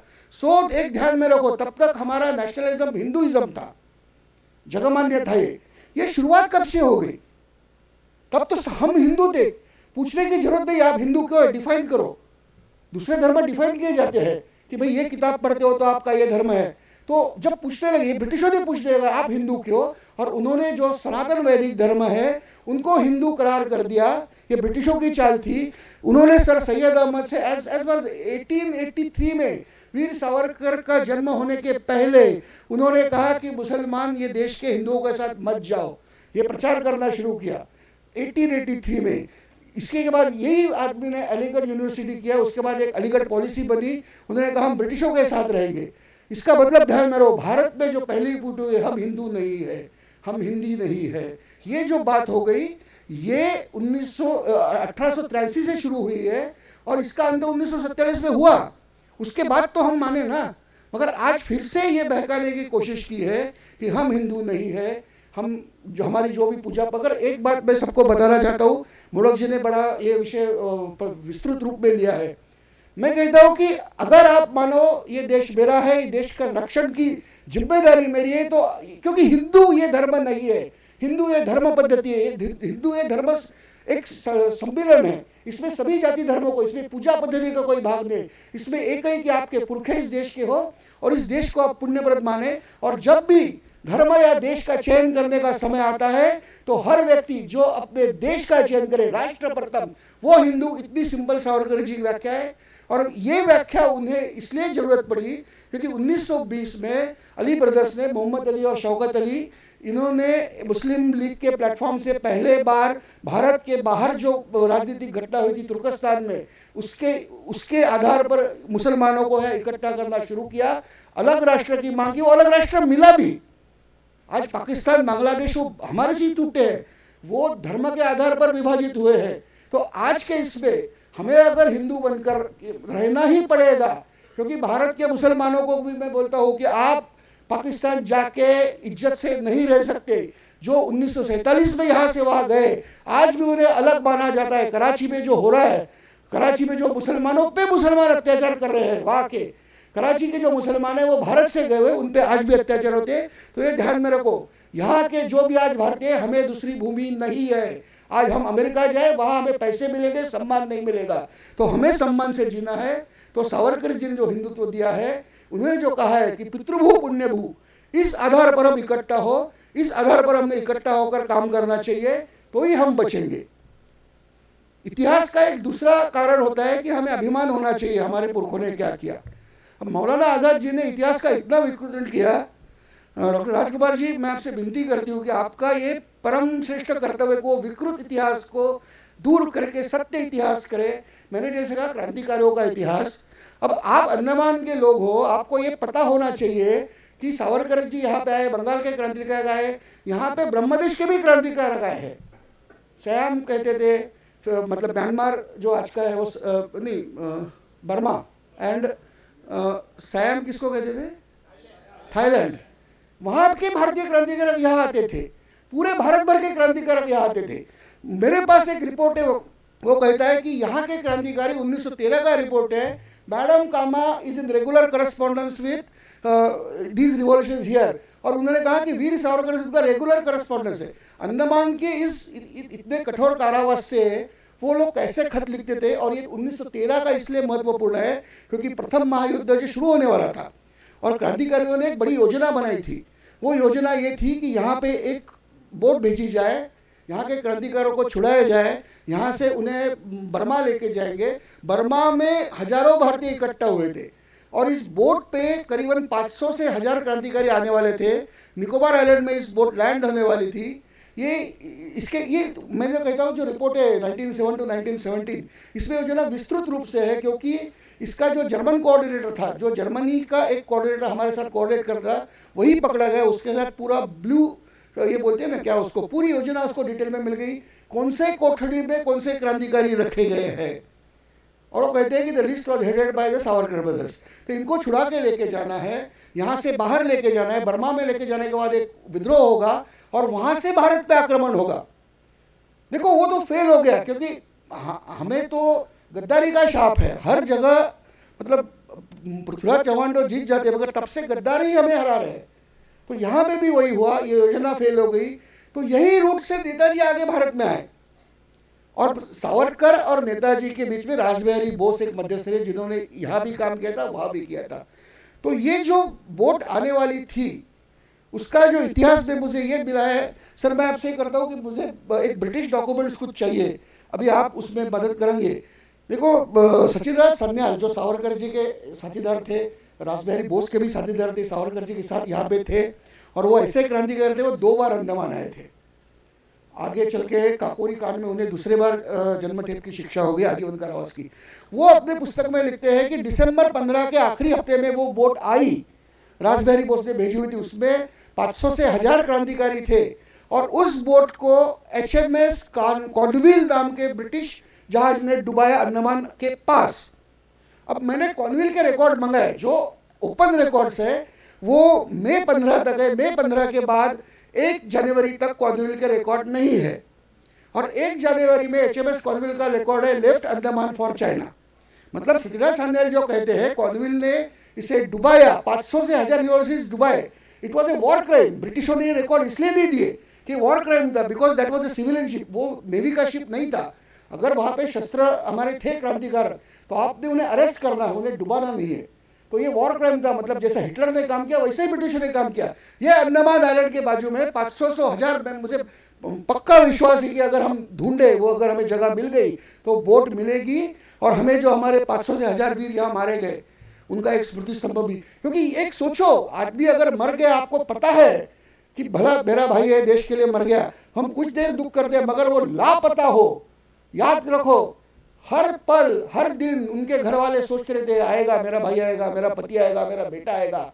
हर दस्तखत, ये बहुत मुश्किल होता है जब आपके लोग लापता होते हैं। ये 500 से 1000 लोग यहाँ लापता हुए, ये ब्रह्मदेश में जो गए उनके तो उनका नामो निशान नहीं, वो तो घर वालों को पता ही नहीं कहाँ गए। तो वो स्वतंत्र सैनिक है कि नहीं, वो दर्जा भी उनको नहीं मिला, क्योंकि ये सब पूरा इतिहास दबा दिया है। तो ये इतिहास आगे आना चाहिए। सावरकर जी का हिंदुत्व जो राष्ट्रीयत्व है वो आगे आना चाहिए। मैं कहता हूँ कि सावरकर का हिंदुत्व उन्होंने रत्नागिरी में 23 साल में लिखा, मगर उसकी नींव यहाँ लिखी गई थी। उन्होंने एक गजल लिखी थी। सावरकर जी उर्दू अच्छी लिखते थे, सावरकर स्मारक में वो गजल है, उसका एक शेर मैं पढ़ के बताता हूँ। ये उनके हिंदुत्व का जो निचोड़ है ये इस शेर में है। वो कहते हैं मेरा है रक्त हिंदी ठेठ, मेरा है रक्त हिंदी जात हिंदी ठेठ हिंदी हूँ मैं। मतलब मेरा रक्त जात, मेरे ठेठ यानी खानपान विचार सब हिंदी है।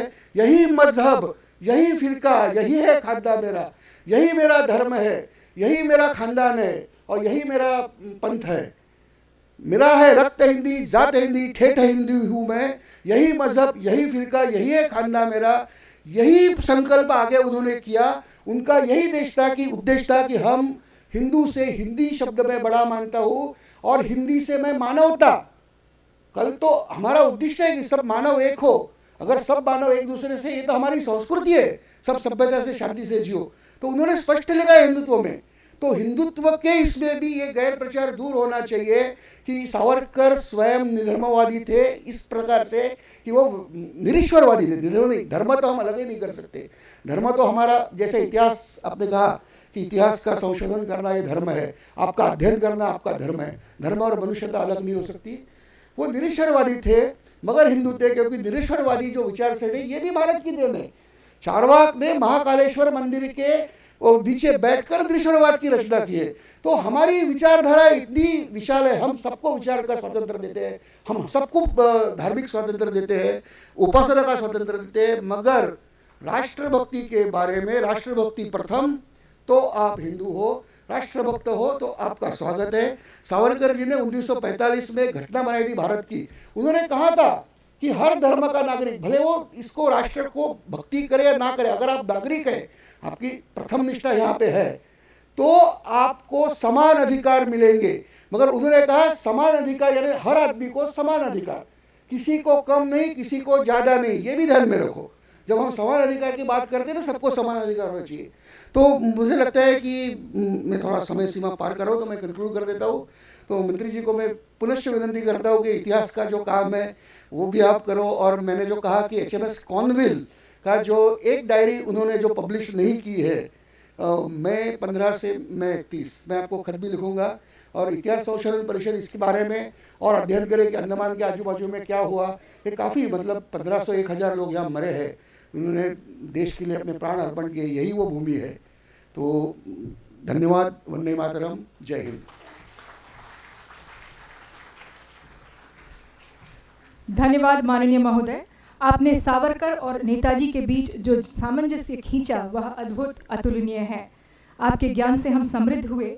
आपकी अध्यक्षता में हमें विश्वास है कि यह 3 दिवसीय संगोष्ठी अत्यंत ही सफल होगी। अब मैं डॉक्टर सपन कुमार बिस्वास, associate professor, Mahatma Gandhi college से अनुरोध करती हूं कि वे उपस्थिति का आधिकारिक धन्यवाद करें। Doctor Sapan Kumar Biswas.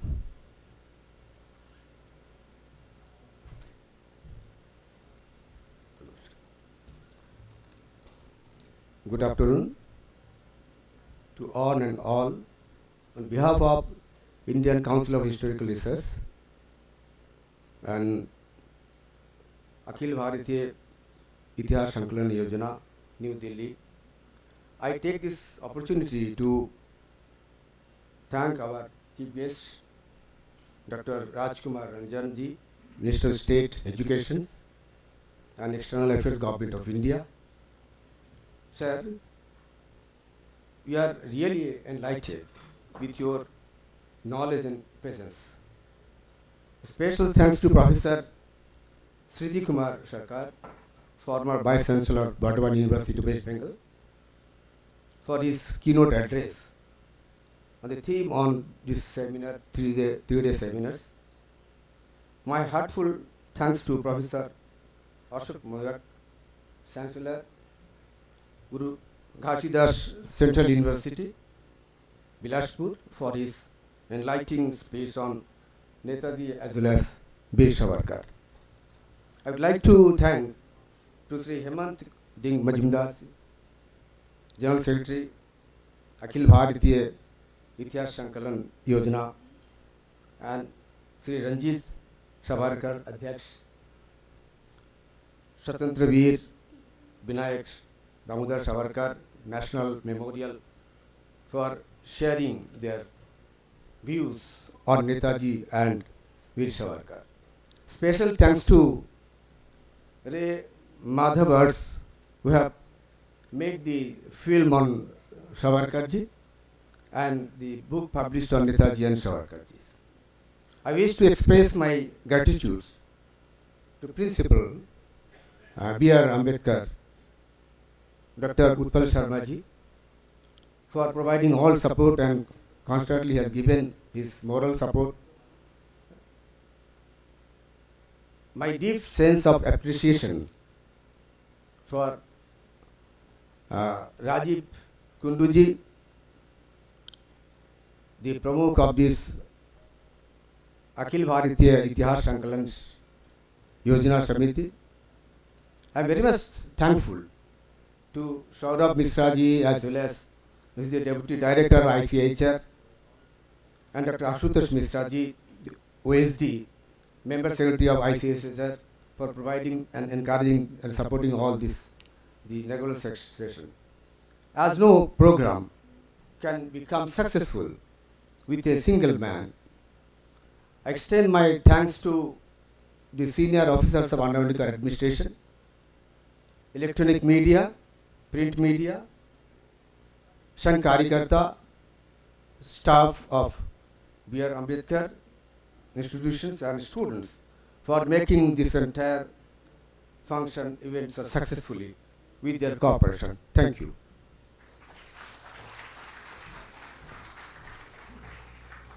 Thank you sir. अब राष्ट्रगान होगा। आप सभी से अनुरोध है कि यथास्थान राष्ट्रगान के लिए खड़े हो जाएं।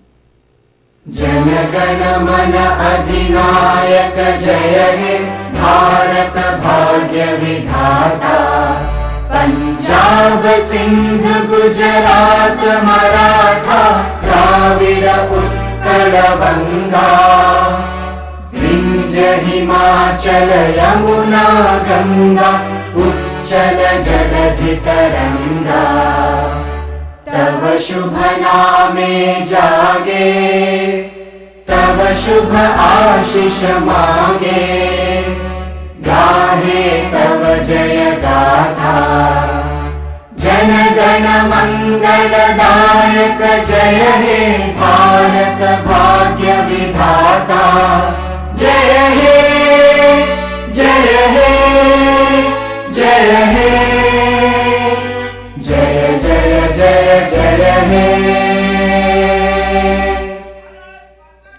जय जय जय जय हिंद, जय मां भारती। हम आपको बता दें कि दोपहर बाद तकनीकी सत्र 2 से 3:30 बजे तक चलेगी, जिसकी अध्यक्षता प्रोफेसर वीनू पंत करेंगे तथा मॉडरेट करेंगे डॉक्टर नीलांजन दे। इस तकनीकी सत्र में वक्ता होंगे डॉक्टर रवि रंजन सेन, डॉक्टर भुवन झा तथा प्रोफेसर वर्षा शिरगांवकर। धन्यवाद।